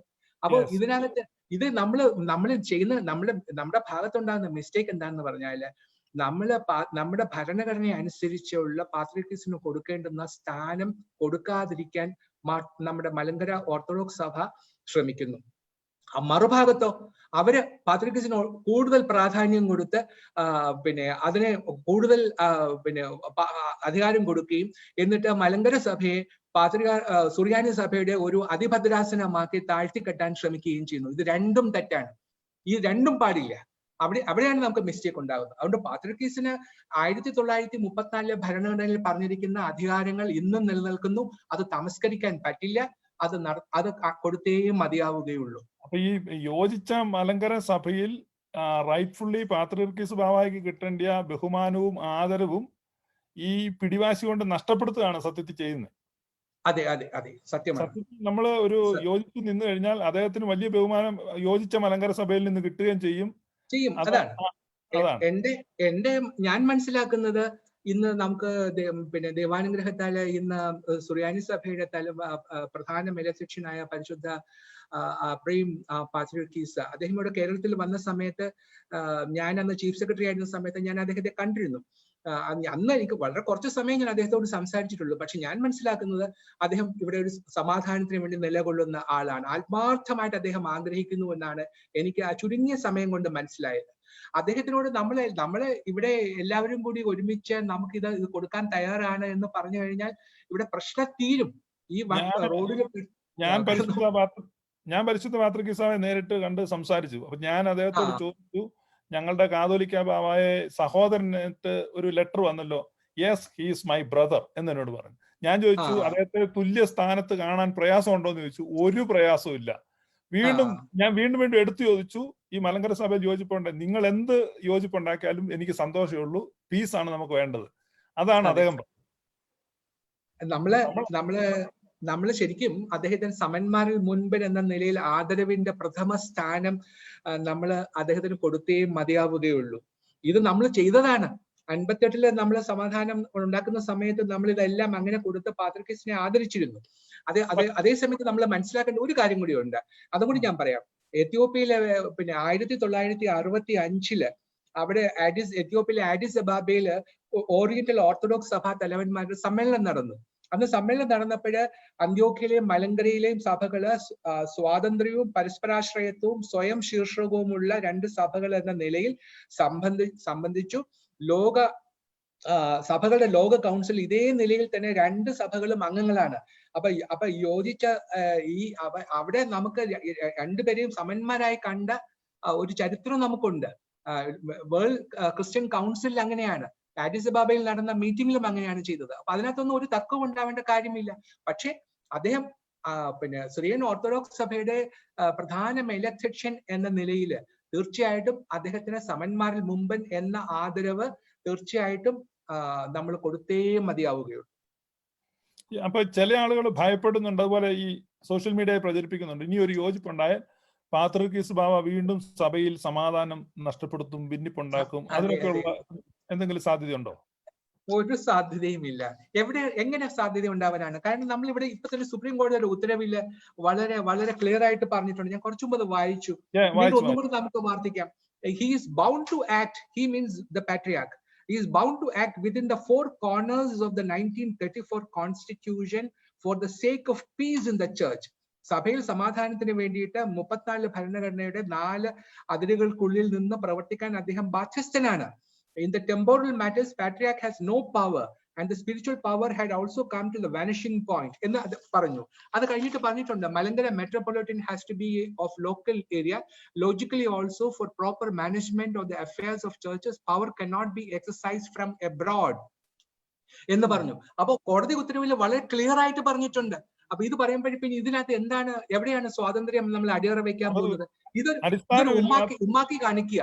ഇങ്ങനെ ഒരു ഓലപ്പാമ്പ് കാണിച്ചിട്ട് നമുക്ക് അവിടെ പോയാലുണ്ടല്ലോ നമ്മുടെ സ്വാതന്ത്ര്യം മുഴുവൻ പോകും, നമ്മളെല്ലാം അടിമകളായി പോകും, നമ്മൾ വിദേശിയുടെ അടിമത്തം വേണോ, ഇതൊക്കെ പറഞ്ഞ ആളുകൾ ഈ പാവപ്പെട്ട ആൾക്കാരെ അവരുടെ വികാരം കത്തി ജ്വലിപ്പിക്കാൻ വേണ്ടിയിട്ട് ചെയ്യുന്ന വെറും ഒരു മൂന്നാംകിട രാഷ്ട്രീയക്കാർ ചെയ്യുന്ന അടവുകളാണ് ഇതൊക്കെ. ഈ സമാധാനം ഉണ്ടാകാതിരിക്കാൻ ഈ രണ്ട് ഗ്രൂപ്പിലും ഒരു ചെറിയ ന്യൂനപക്ഷം പ്രവർത്തിക്കുന്നുണ്ട്. ഈ രണ്ട് ഗ്രൂപ്പിലും ഉണ്ട് തീർച്ചയായിട്ടും. അപ്പൊ അവര് പല കാര്യങ്ങളും പറയുന്നുണ്ട്. അപ്പൊ അതില് ഈ മറ്റൊരു കാര്യം, നമ്മളൊരു പ്രായോഗിക തലത്തിലോട്ട് വന്നു കഴിഞ്ഞാൽ, ഈ സമാധാനം അല്ലെങ്കിൽ യോജിപ്പ് എന്ന് വന്നു കഴിഞ്ഞാൽ പ്രായോഗിക തലത്തിൽ വന്നു കഴിഞ്ഞാൽ ഏറ്റവും പ്രധാനപ്പെട്ട ഒരു പ്രശ്നം നമ്മുടെ പാത്രിയർക്കീസ് പക്ഷത്തുള്ള ബിഷപ്പുമാരുടെ എണ്ണമാണ്. അവിടെ കൂടുതൽ ബിഷപ്പുമാരുണ്ട്. അപ്പൊ ഇവരിങ്ങനെ നമ്മൾ സഭ യോജിച്ചു കഴിഞ്ഞാൽ അവർ വന്ന് ഇത് ടേക്ക് ഓവർ ചെയ്യും, അങ്ങനെയൊക്കെയുള്ള ഒരു അപ്പൊ 34 പേരോ മറ്റോ ഉണ്ടെന്ന് എന്റെ അറിവ്. അപ്പൊ നാച്ചുറലി അതൊരു ഒരു കൺസേൺ ആണ്. കാരണം പിന്നെ അതിനകത്ത് പിന്നെ ഇപ്പൊ ഞങ്ങളുടെ ഭാഗത്തുള്ള ഓർത്തഡോക്സ് പക്ഷത്തുള്ള ആൾക്കാർ പറയുന്ന ഒരു വലിയ കൺസേൺ ആണ്. അവർ പറയുന്നു ശരിയായ രീതിയിൽ തിരഞ്ഞെടുക്കപ്പെട്ട മെത്രാച്ചന്മാരല്ല, അപ്പൊ അവരെ എല്ലാവരും കൂടി ഇങ്ങോട്ട് ഓടി വന്നാൽ, 34 പേരും കൂടി ഇങ്ങോട്ട് വന്നാൽ നമ്മുടെ സിനഡില് അവർക്ക് ഭൂരിപക്ഷം ആവും, അപ്പൊ അവർ പറയുന്ന പോലെയൊക്കെ ചെയ്യും എന്നൊക്കെ ഉള്ള ഒരു ഭയപ്പാട് തീർച്ചയായിട്ടും നമ്മുടെ ഭാഗത്തുണ്ട്. ഇത് നമുക്ക് പരിഹരിക്കാവുന്ന ഒരു പ്രശ്നമേ ഉള്ളൂ. കാരണം ഞാൻ മനസ്സിലാക്കുന്നത് പിന്നെ സിംഹാസന പള്ളികള്, പൗരസ്ത്യ സുവിശേഷ സമാജം, കുറെ ആശ്രമങ്ങള്, ഒരുപാട് മെത്രാന്മാർക്ക് പിന്നെ ഇൻഡിപെൻഡന്റ് ഭദ്രാസനങ്ങൾ കൊടുത്തിട്ട് പോലുമില്ല. അവരെല്ലാം പിന്നെ ഇതുപോലുള്ള പല സ്ഥാപനങ്ങളും അല്ലെങ്കിൽ പല വേദികളുമാണ് അവർക്കുള്ളത്. അപ്പൊ അങ്ങനെയൊക്കെ വരുമ്പോഴത്തേക്കും അങ്ങനെയുള്ളവരെ മാറ്റി നിർത്താമെങ്കിൽ തന്നെ 10-20 പേരിൽ കൂടുതൽ ആക്ച്വൽ മെമ്പേഴ്സ് വരില്ല. നമുക്ക് പറയാൻ പറ്റും, നമ്മുടെ ഭരണഘടന എഗെയിൻ നമ്മൾ 34 ഭരണഘടനയെ നമ്മൾ നോക്കണം. ഇതനുസരിച്ച് ഒരു മെത്രാനെ വാഴിക്കണമെങ്കിൽ ചെയ്യേണ്ടുന്ന കാര്യങ്ങൾ ഇതിൽ ക്ലിയർ ആയിട്ട് പറയുന്നുണ്ട്. അപ്പൊ അതിനകത്ത് നമ്മൾ അസോസിയേഷൻ തിരഞ്ഞെടുക്കണം. അതിൽ പറയുന്നുണ്ട് ഗ്രാജുവേറ്റെങ്കിലും ആയിരിക്കണം, അത് കഴിഞ്ഞാൽ അവർ വൈദിക സെമിനാരി വിദ്യാർത്ഥി പഠിച്ചിട്ടുള്ള ആളായിരിക്കണം, പിന്നെ അസോസിയേഷൻ തിരഞ്ഞെടുക്കപ്പെടണം. അസോസിയേഷൻ തിരഞ്ഞെടുക്കണമെങ്കിലും ലേറ്റിയുടെയും പിന്നെ വൈദികരുടെയും ഭാഗത്തു നിന്നുമുള്ള വോട്ടുകളെല്ലാം അവർക്ക് കിട്ടണം. അങ്ങനെ വരുന്നവരെ നമുക്ക് സെലക്ട് ചെയ്യാൻ പാടുള്ളൂ എന്ന് നമ്മുടെ ഭരണഘടനയിൽ പറഞ്ഞിട്ടുണ്ട്. അപ്പോൾ അങ്ങനെയൊക്കെയുള്ള കണ്ടീഷൻസ് നമുക്ക് വെക്കാവുന്നതാണ്. പിന്നെ നമുക്ക് ഇപ്പൊ പിന്നെ നമ്മുടെ ഭരണഘടന അനുസരിച്ച് എല്ലാ മെത്രാന്മാരും സിനഡ് മെമ്പേഴ്സ് ആണ്. അപ്പൊ അത് നമുക്ക് ഓവർകം ചെയ്യാൻ പല പല മാർഗങ്ങളുണ്ട്. ഇപ്പൊ വേണമെങ്കിൽ നമുക്ക് നമ്മള് ഒരു ബൈക്യാമറൽ സിസ്റ്റത്തെ കുറിച്ച് നമുക്ക് ആലോചിക്കാം. ഇപ്പൊ നമ്മള് പിന്നെ ലോക്സഭ, രാജ്യസഭ എന്നൊക്കെ പറയുന്നത് നമുക്ക് 2 ഹൗസസ് ഉണ്ട് ഇല്ലേ? അപ്പർ ഹൗസ് രാജ്യസഭയാണ്, ലോവർ ഹൗസ് ആണ് പിന്നെ ലോക്സഭ. ലോക്സഭയ്ക്കാണ് കൂടുതൽ പവേഴ്സ്. അതേപോലെ നമുക്ക് 2 ഹൗസസ് ഉണ്ടാക്കാം, രണ്ട് തട്ടുണ്ടാക്കാം. അപ്പൊ മെത്രാന്മാരെ കുറെ പേരെ അവിടേക്ക് നമുക്ക് ചെയ്യാം. കുറെ പേർക്ക് ആത്മീയ കാര്യങ്ങൾ മാത്രം ചർച്ച ചെയ്യുന്ന ഒരു സഭ, ഒരു വേദിയും, മറ്റൊന്ന് പിന്നെ നമ്മുടെ അഡ്മിനിസ്ട്രേറ്റീവ് മാറ്റേഴ്സ് ഒക്കെ നോക്കുന്ന വേറൊരെണ്ണവും. അങ്ങനെയൊക്കെ പല പല മാർഗങ്ങളുണ്ട്. ഇതൊന്നും ഒരു ഇൻട്രാക്റ്റബിൾ പ്രോബ്ലംസ് ആണെന്ന് എനിക്ക് തോന്നുന്നു, ഞാൻ വിചാരിക്കുന്നില്ല. കാരണം ഇതൊക്കെ നിസ്സാര കാര്യങ്ങളാണ്. ഇതൊക്കെ നമുക്ക് തീർച്ചയായിട്ടും പരിഹരിക്കാൻ പറ്റും. കാരണം ഇപ്പൊ നമുക്ക് തന്നെ അറിയാമല്ലോ എന്തെല്ലാം ഇഷ്യൂസ് ആണ് നമ്മൾ ലോകത്തിൽ നിന്നും നോക്കി. ഇപ്പൊ കഴിഞ്ഞ ആഴ്ചയാണല്ലോ അമേരിക്കയുടെ മധ്യസ്ഥതയില് ഇസ്രയേലും UAE-യും പിന്നെ സമാധാന കരാർ ഉണ്ടാക്കിയില്ലേ? അവിടെ ഇന്നലെ വരെ ഉണ്ടായിരുന്ന എല്ലാ പിന്നെ വൈരാഗ്യങ്ങളും മറന്നില്ലേ? ജർമ്മനി വെസ്റ്റ് ജർമ്മനിയും ഈസ്റ്റ് ജർമ്മനിയും എന്നും പറഞ്ഞ് രണ്ടായിട്ട് വിഭജിച്ച് നടുക്കൊരു മതിലും കെട്ടിയിരുന്നു, ബെർലിൻ വാൾ. അത് ഇടിച്ചു കളഞ്ഞ് രണ്ടും ഒരു ജർമ്മനി ആയില്ലേ? നോർത്ത് കൊറിയയും സൗത്ത് കൊറിയയും തമ്മിൽ സൗഹൃദം ഉണ്ടാക്കിയില്ലേ? ഇങ്ങനെ എന്തെല്ലാം രാജ്യത്ത് നടക്കുന്നു. ഇതിനേക്കാളും ഒക്കെ വലിയ ഇഷ്യൂസ് ആണോ ഈ നമ്മുടെ ഒരേ വിശ്വാസമുള്ള, ഒരേ പാരമ്പര്യമുള്ള, ഒരേ അപ്പത്തിന്റെ അംശികളായിട്ടുള്ള നമ്മൾ തമ്മിൽ ഇതിനേക്കാളും ഒക്കെ വലിയ ഇഷ്യൂസ് വല്ലതും ഉണ്ടോ? ഇതൊക്കെ നമുക്ക് എടുക്കാവുന്ന കാര്യമേ ഉള്ളൂ. വിവാഹ ബന്ധത്തിലൂടെ കുടുംബങ്ങൾ ബന്ധം ഇരുപക്ഷത്തും ധാരാളം ഉണ്ട്. അതെ. എന്റെ വീട്ടിലുണ്ട്. എന്റെ ഇളയ സഹോദരിയെ കല്യാണം കഴിച്ചിരിക്കുന്ന ഒരു പാത്രികസ് വിഭാഗത്തിൽപ്പെട്ട ആളാണ്. ഞങ്ങളുടെ വീട്ടിലുണ്ട് ഈ പാത്രികസുകാരും മിക്കവാറും എല്ലാ വീടുകളിലും ഉണ്ട്. ഇങ്ങനെ ഇത്രയും വലിയ ക്ലോസ് ബന്ധമുണ്ടാവും. ഇപ്പൊ ഈ മുടക്കപ്പെട്ടെന്നൊക്കെ നമ്മൾ നേരത്തെ പറഞ്ഞില്ലേ, ഇതൊക്കെ കല്യാണക്കാര്യം വരുമ്പോൾ ഇതൊന്നും നമ്മൾ ആലോചിക്കത്തില്ല. അതുകൊണ്ട് എങ്ങനെയെങ്കിലും ചെറുക്കനെ കിട്ടണം, അല്ലെങ്കിൽ ഒരു പെണ്ണിനെ കിട്ടണം, അത് പറ്റുമെങ്കിൽ നമ്മുടെ കൂട്ടത്തിൽ നിന്നുള്ള ഒരാളാവണം. അന്നേരം ഇതൊന്നും നോക്കത്തില്ല, അന്നേരം ഇതെല്ലാം അങ്ങ് മറക്കും. ഈ സ്ഥാനമോഹികളും സ്ഥാപിത താല്പര്യക്കാരുമാണ് ഈ ഭിന്നതയ്ക്ക് ഐക്യത്തിന് തുരങ്കം വെക്കുന്നതെന്ന് പറയുന്നുണ്ട്. അപ്പം അങ്ങനെ തോന്നുന്നുണ്ടോ? അതിനകത്ത് യാതൊരു സംശയമില്ലാത്ത കാര്യമാണ്. കാരണം നമുക്കിത് വളരെ വളരെ ക്ലിയർ ആയിട്ടുള്ള കാര്യമല്ലേ. ഇത് നമ്മൾ സഭ രണ്ടായിട്ട് നിന്നാൽ എന്തെല്ലാം ഗുണങ്ങളാണ് ഉള്ളത്, എന്തെല്ലാം പ്രയോജനങ്ങൾ. ഇവൻ ഇൻവെർട്ടഡ് കോമേഴ്സ്, രണ്ട് കാതോലിക്കന്മാരാവാം, ഇഷ്ടം പോലെ ബിഷപ്സിനെ ഉണ്ടാക്കാം, പിന്നെ അച്ഛന്മാരെ നിയമിക്കാം. അത് കഴിഞ്ഞ് പിന്നെ 2 ട്രസ്റ്റി, 2 വൈദിക ട്രസ്റ്റി, 2 സെക്രട്ടറിമാര്, പിന്നെ എല്ലാം ഓരോ പള്ളിയിലും ഇതേപോലെ എന്തെല്ലാം സ്ഥാനങ്ങൾ ഉണ്ടാക്കാം. അപ്പൊ ഇങ്ങനെയുള്ള സത്യത്തിൽ എനിക്ക് തോന്നുന്നത് ക്രിസ്ത്യാനികൾക്കുള്ള ശാപമാണ്. കാരണം കേരള കോൺഗ്രസിനെ നോക്കുക, മുസ്ലിം ലീഗിനെ നോക്കുക. കേരള കോൺഗ്രസ് എത്ര പീസായിട്ട് പോയിക്കൊണ്ടിരിക്കുന്നു. അതെ, എത്ര കൊടികൾ, എത്ര ചിഹ്നങ്ങൾ. വളരും തോറും പിളരുകയും പിളരും തോറും വളരുകയും എന്നൊക്കെ പറഞ്ഞ ഇവിടെ അത് തന്നെയാണ് ഇവിടെ സംഭവിക്കുന്നത്. നമ്മൾ ഇതിനകത്ത് പിന്നെ ഇങ്ങനെ ഉള്ള സ്വാർത്ഥ താല്പര്യങ്ങളാണ് ഇതിന്റെ പിന്നില്. പിന്നെ വേറൊരു നോക്കാം, ഇപ്പൊ തന്നെ നോക്കിയേ കഴിഞ്ഞ 100 വർഷങ്ങളായിട്ട് ശതകോടികളാണ് ഇരുവിഭാഗം കൂടി കോടതി ചെലവിന് വേണ്ടി ചെലവഴിച്ചത്. ഈ പണം വാസ്തവത്തില് നമ്മുടെ സാധുജന സംരക്ഷണത്തിന്, സുവിശേഷ പ്രവർത്തനത്തിനൊക്കെ അല്ലേ നമ്മൾ ചെലവഴിക്കേണ്ടുന്നത്? അത് വല്ലതും നമ്മൾ ചെയ്യുന്നുണ്ടോ? പേരിന് അവിടെ ഇവിടെയൊക്കെ കുറെ ചാരിറ്റി ഇതിനേക്കാളും നമുക്ക് എത്രയോ ശക്തമായ പ്രവർത്തനങ്ങൾ ഇപ്പൊ നടത്താൻ സാധിക്കും. എന്റെ സഭയിലെ കാര്യം പറയാം, അച്ഛന്മാരെ റിട്ടയർ ചെയ്താൽ അവരെ നോക്കാനുള്ള ഒരു നല്ല സംവിധാനമില്ല. റിട്ടയർ ചെയ്ത് കഴിഞ്ഞാൽ പാവങ്ങൾക്ക് നമുക്ക് സ്വന്തമായിട്ടൊരു വേദപുസ്തകം പോലും ഇല്ല.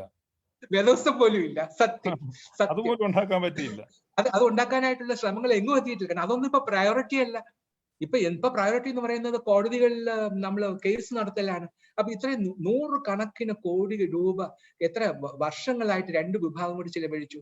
ഇപ്പൊ കഴിഞ്ഞ 2017 ശേഷം ഇന്ന് വരെ ഇപ്പൊ 3 വർഷം ഞങ്ങളുടെ സഭ, എനിക്ക് അനൗദ്യോഗികമായിട്ട് കിട്ടിയ കണക്കാണ്, 12 കോടി രൂപയാണ് കോടതി ചെലവിന് വേണ്ടി കൊടുത്തിരിക്കുന്നത്. ഇവിടെ അച്ഛന്മാർക്ക് ശമ്പളം കൊടുക്കാൻ കാശില്ലാത്തപ്പോഴാണ് നമ്മൾ ഈ ഇത്രയും രൂപ നമ്മൾ ചെലവഴിക്കുന്നത്. ഇതെന്തിനാ? ഈ പള്ളി ഏറ്റെടുക്കുന്നതിന് വേണ്ടിയിട്ടുള്ള ചെലവാണ് ഈ പറയുന്നത്. ഇതുകൊണ്ട് എന്താണ് നമ്മൾ നേടുന്നത്? ഇതല്ലല്ലോ നമ്മളുടെ പ്രധാനപ്പെട്ട ദൗത്യം, അല്ലെ? കർത്താവിന്റെ വേല ചെയ്യാൻ വേണ്ടി നിയോഗിക്കപ്പെട്ടവരാണ് നമ്മള്. നമ്മള് ഇപ്പോഴും നമ്മുടെ അച്ഛന്മാര് ഈ പ്രൊട്ടസ്റ്റന്റുകാരുടെ സെറാംപൂർ യൂണിവേഴ്സിറ്റിയിലാണ് പഠിക്കുന്നത്. നമുക്ക് സഭ ഒന്നാണെങ്കിൽ സ്വന്തമായിട്ടൊരു യൂണിവേഴ്സിറ്റി ഉണ്ടാകുമായിരുന്നു. തീർച്ചയായിട്ടും നമുക്ക് നമ്മുടെ വൈദിക സെമിനാരി, ഓൾഡ് സെമിനാരിയിൽ ഒരു യൂണിവേഴ്സിറ്റി ആക്കാനുള്ള എല്ലാ യോഗ്യതകളും ഉണ്ട്. അതൊക്കെ നമുക്ക് നിഷ്പ്രയാസം നമുക്ക് ചെയ്യാൻ പറ്റുന്നതായിരുന്നു. കാരണം 200 വർഷത്തെ പഴക്കമുള്ള ഒരു സെമിനാരിയാണ് അത്. എത്രയോ പേര്. അതെ, ഞങ്ങള് പിന്നെ ബോംബെ ഭദ്രാസനത്തിന്റെ ആഭിമുഖ്യത്തില് അവിടെ ഒരു യൂണിവേഴ്സിറ്റി ഉണ്ടാക്കണമെന്ന് ഞങ്ങളുടെ ഭദ്രാസന മെത്രാപ്പൊലീത്തയായ ഗീവർഗീസ് മാർ കുർലോസ് തിരുമേനി ആഗ്രഹം പ്രകടിപ്പിച്ചു. അപ്പൊ എന്നോട് അഭിപ്രായം ചോദിച്ചു. അപ്പൊ ഞാൻ പറഞ്ഞു, തിരുമേനി, നമുക്കൊരു യൂണിവേഴ്സിറ്റി ഉണ്ടാക്കുന്നതിന് പകരം നമുക്കൊരു സ്കിൽ യൂണിവേഴ്സിറ്റി ഉണ്ടാക്കാം എന്ന് പറഞ്ഞാൽ ഇപ്പോഴും നമ്മൾ കേന്ദ്ര ഗവൺമെന്റ് ഇപ്പോഴും ഒരുപാട് ഇമ്പോർട്ടൻസ് കൊടുക്കുകയാണ്. കാരണം നമ്മൾ ഒരുപാട് യൂണിവേഴ്സിറ്റികൾ വന്ന് യൂണിവേഴ്സിറ്റിയുടെ സ്റ്റാൻഡേർഡ്സ് എല്ലാം പോയി 100 കണക്കിന് യൂണിവേഴ്സിറ്റികൾ, കോളേജുകൾ ഉണ്ടാകുന്നു. ഇവിടെ നിന്നും പാസ്സാകുന്നവർക്കൊന്നും ജോലി കിട്ടാനുള്ള യാതൊരു സാധ്യതയുമില്ല. പ്രത്യേകിച്ച് എഞ്ചിനീയറിംഗ് കോളേജിൽ നിന്നും പുറത്തിറങ്ങുന്ന ഒരു 70-80% ആൾക്കാർക്ക് ജോലി കിട്ടുന്നില്ല. കാരണം അവർ അൺഎംപ്ലോയബിൾ ആണ്. അങ്ങനെയുള്ളവരെ നമ്മൾ പ്രൊഡ്യൂസ് ചെയ്തിട്ട് എന്ത് കാര്യം? അപ്പൊ അവരുടെ സ്കിൽ അപ്ഗ്രേഡ് ചെയ്യണം. അതിന് വേണ്ടിയിട്ട് സ്കിൽ അപ്ഗ്രേഡേഷന് വേണ്ടുന്ന യൂണിവേഴ്സിറ്റികൾ ഉണ്ടാക്കണമെന്ന് പറഞ്ഞ് ഇപ്പൊ ഞങ്ങൾ ബോംബെയില് പിന്നെ ജിത്തെ എന്ന സ്ഥലത്ത് ഒരു സ്കിൽ യൂണിവേഴ്സിറ്റി ഉണ്ടാക്കാനുള്ള ശ്രമം തുടങ്ങി. അവിടെ പിന്നെ ഭദ്രാസനത്തിന് അവിടെ ബോംബെ ഭദ്രാസനത്തിന് അവിടെ 10-30 ഏക്കർ സ്ഥലമുണ്ട്. അവിടെ ഞങ്ങൾ കഴിഞ്ഞ 1.5 വർഷമായിട്ട് ഇതിനെക്കുറിച്ച് ചർച്ച ചെയ്യുകയാണ്. അപ്പൊ അവിടെ പിന്നെ കുർലോസ് തിരുമേനി തുടങ്ങി അദ്ദേഹത്തിന്റെ ചെയ്ത പ്രവർത്തനം നോക്കുക. സ്വയം അങ്ങ് തീരുമാനിച്ച് ഇത് മതി എന്ന് തീരുമാനിക്കുകയല്ല ചെയ്ത്, എല്ലാവരെയും വിളിച്ചു, പ്രധാനപ്പെട്ട ആൾക്കാരെയൊക്കെ വിളിച്ച് അവരുടെ അഭിപ്രായം ചോദിച്ച് ക്ഷമയോടെ അതെല്ലാം കേട്ട് അവസാനം എല്ലാവരും കൂടി തീരുമാനിച്ചു ഇവിടെ നമുക്കൊരു സ്കിൽ യൂണിവേഴ്സിറ്റി ഉണ്ടാക്കണം. അങ്ങനെ ഒരു സ്കിൽ യൂണിവേഴ്സിറ്റി ഉണ്ടാക്കാൻ തിയോ യൂണിവേഴ്സിറ്റി എന്ന് പേര് വിട്ടു. നിർഭാഗ്യവശാൽ ഇപ്പോഴേ നമ്മളുടെ ഈ കോവിഡ് കാരണം അതിന്റെ പ്രവർത്തനങ്ങൾ ഒന്നും മന്ദീഭവിച്ചിരിക്കുകയാണ്. ഇനിയിപ്പോ ഒരു 5-6 മാസം കൂടെ കഴിയാതെ പ്രവർത്തനം പുനരാരംഭിക്കില്ല. പക്ഷെ അങ്ങനെ ചെയ്യുമ്പോൾ നമുക്ക് അവിടെ ഒരു സ്കിൽ യൂണിവേഴ്സിറ്റി വരും. അപ്പൊ അങ്ങനെ വരികയാണെങ്കിൽ നമ്മുടെ ഈവൻ കാത്തലിക് ചർച്ചിന് പോലും ഒരു സ്കിൽ യൂണിവേഴ്സിറ്റി ഇല്ല. അപ്പൊ ഒരു ക്രിസ്ത്യൻ ചർച്ചിൽ ആദ്യം വരുന്ന സ്കിൽ യൂണിവേഴ്സിറ്റി ആയിരിക്കും ഇത്. അപ്പൊ നമ്മൾ ഓർത്തഡോക്സും അല്ലെങ്കിൽ പാത്രിയാർക്കീസ് വിഭാഗവും നമ്മൾ ഒരുമിച്ച് ഒരൊറ്റ സഭയായാൽ എന്തെല്ലാം കാര്യങ്ങൾ നമുക്ക് ചെയ്യാൻ സാധിക്കും അല്ലെ? നമ്മൾ പണ്ട് 58-ൽ നമ്മൾ സമാധാനം ഉണ്ടായതിനു ശേഷമാണ് നമുക്ക് ഒരുപാട് കാര്യങ്ങൾ ഉണ്ടായത്. കോതമംഗലം അത്തനേഷ്യസ് കോളേജ് തുടങ്ങിയിട്ടുള്ള വലിയ സ്ഥാപനങ്ങളെല്ലാം വന്ന് അതിന് ശേഷമാണ്. അപ്പൊ ഒരുമിച്ച് നിൽക്കുമ്പോൾ നമുക്കുണ്ടാകുന്ന ശക്തി അല്ലല്ലോ നമ്മൾ 2 വിഭാഗങ്ങളായിട്ട് മല്ലടിക്കുമ്പോൾ ഉണ്ടാവുന്നത്. അങ്ങനെയൊക്കെയല്ലേ നമ്മൾ ചെയ്യേണ്ടത്? ഈ സഭയിലെ ഭിന്നതയെ പറ്റി പറയുമ്പോൾ ഈ കഴിഞ്ഞ മാസം എന്നെ ദുബായിലെ നമ്മുടെ സെന്റ് തോമസ് ഓർത്തഡോക്സ് ചർച്ചിലെ ഒരു സൺഡേ സ്കൂൾ അധ്യാപകൻ വിളിച്ചിട്ട് പറഞ്ഞു, അദ്ദേഹത്തിന്റെ ഒരു വിദ്യാർത്ഥി കേരളത്തിൽ പഠിക്കാൻ പോയി. ഈ മുളന്തുരുത്തിയിലെ പള്ളിവിടുത്തം എല്ലാം കണ്ടിട്ട്, അത് ദുബായ് ജനിച്ചു വളർന്ന കുഞ്ഞാണ്. അപ്പം കേരളത്തിൽ ഇത് കണ്ടിട്ട് ഈ അധ്യാപകനോട് വിളിച്ചു നോക്കി എന്താണ് നമ്മുടെ സഭയിൽ നടക്കുന്നത്. കാരണം ഈ നമ്മുടെ യങ് ജനറേഷന് ഇതിനെ കുറിച്ച് അങ്ങനെ വലിയൊരു ധാരണയില്ല. ഈ തരത്തിലുള്ള കലഹങ്ങള് യുവജനങ്ങളെ സഭയിൽ നിന്ന് അകറ്റത്തില്ല, യുവജനങ്ങളല്ലേ ഇത് ബാധിക്കുന്നത്? എന്താണ് ഈ യുവജനങ്ങളെ കുറിച്ചുള്ള ഒരു ദർശനം?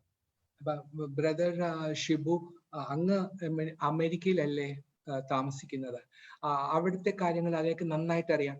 ഞാൻ ഇംഗ്ലണ്ടില് ബർമിംഗ്ഹാം യൂണിവേഴ്സിറ്റിയിലാണ് ഒരു മാസ്റ്റേഴ്സ് ഡിഗ്രി പഠിക്കാനായിട്ട് പോയത്. അപ്പൊ ബർമിംഗ്ഹാം യൂണിവേഴ്സിറ്റിയിൽ ഞാൻ പഠിക്കുന്ന സമയത്ത് ഞാൻ അവിടെയുള്ള പള്ളികളിലൊക്കെ പോവുകയും അവിടെയുള്ള മറ്റേ ആംഗ്ലിക്കൻ ചർച്ചസ് ആണ് കൂടുതലും. അന്ന് തന്നെ ആംഗ്ലിക്കൻ ചർച്ചസിലെ ആളുകൾ വരുന്നില്ല. വയസ്സായ അപ്പച്ചനും അമ്മച്ചിയും വാക്കിംഗ് സ്റ്റിക്കും പിടിച്ച് കഷ്ടപ്പെട്ട് വന്ന് അവർ പള്ളിയിൽ 5-6 ആൾക്കാരൊക്കെയാണ് ആകെ ഉള്ളത് അന്ന്. അതായത് 1994 കാര്യമാണ് ഞാൻ ഈ പറയുന്നത്. അന്നത്തെ സ്ഥിതി തന്നെ അതാണ്. കാരണം എല്ലാവർക്കും നല്ല സുഖസമൃദ്ധിയായി, ആർക്കും ദൈവത്തെ വിളിക്കേണ്ട ആവശ്യമില്ല. കാരണം എന്തെങ്കിലും പ്രശ്നം ഉണ്ടാകുമ്പോഴ്, ബുദ്ധിമുട്ടുണ്ടാകുമ്പോഴാണ് ദൈവം തമ്പുരാനെ അന്വേഷിക്കുന്നത്. അല്ലാത്തപ്പോഴും അവർ എന്തിനു അന്വേഷിക്കണം? അപ്പൊ ഇങ്ങനെയൊക്കെ വന്ന് ആ ഒരു സുഖലോലുപതയിൽ വന്നു കഴിഞ്ഞിട്ട് അവിടെ പള്ളികളെല്ലാം പോയി. ഇപ്പൊ കഴിഞ്ഞ 5-6 വർഷങ്ങൾക്ക് മുമ്പ് ഞാൻ വീണ്ടും ബർമിംഗ്ഹാമിൽ പോയി. ഇപ്പോഴാണെങ്കിൽ ആ പള്ളികളെല്ലാം ഒന്നുകിൽ മുസ്ലിം പള്ളികളായി, അല്ലെങ്കിൽ ഗോഡൌണുകളായി, അല്ലെങ്കിൽ റെസ്റ്റോറൻറ്റ്സ് ആയി. ഇങ്ങനെ ഒരു വലിയ മാറ്റം ഉണ്ടായിക്കൊണ്ടിരിക്കുകയാണ്. നമ്മുടെ പള്ളികളെല്ലാം മുസ്ലിം പള്ളികളായി മാറുന്നത് വാസ്തവത്തിൽ സങ്കടത്തോടെയാണ് കാണുന്നത്. എന്താണ് ഇങ്ങനെ സംഭവിക്കുന്നത്? ഇതിനെക്കുറിച്ചൊന്നും നമ്മൾ ചിന്തിക്കുന്നില്ല. ഇപ്പോഴും ഉണ്ടായിക്കൊണ്ടിരിക്കുന്ന ഇസ്ലാമൈസേഷൻ ഉണ്ടല്ലോ, അത് നമ്മുടെ മുൻപിലുള്ള ഒരു ഏറ്റവും വലിയൊരു വെല്ലുവിളിയാണ്.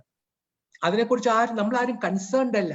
നമുക്ക് അറിഞ്ഞുകൂടാ ഇവിടെ ലോകത്തിൽ എന്താണ് സംഭവിക്കുന്നതെന്ന്. ഇവിടെ ഇരിക്കുന്ന കുവമണ്ഡപങ്ങൾക്ക് ഇതൊന്നും അറിഞ്ഞുകൂടാ.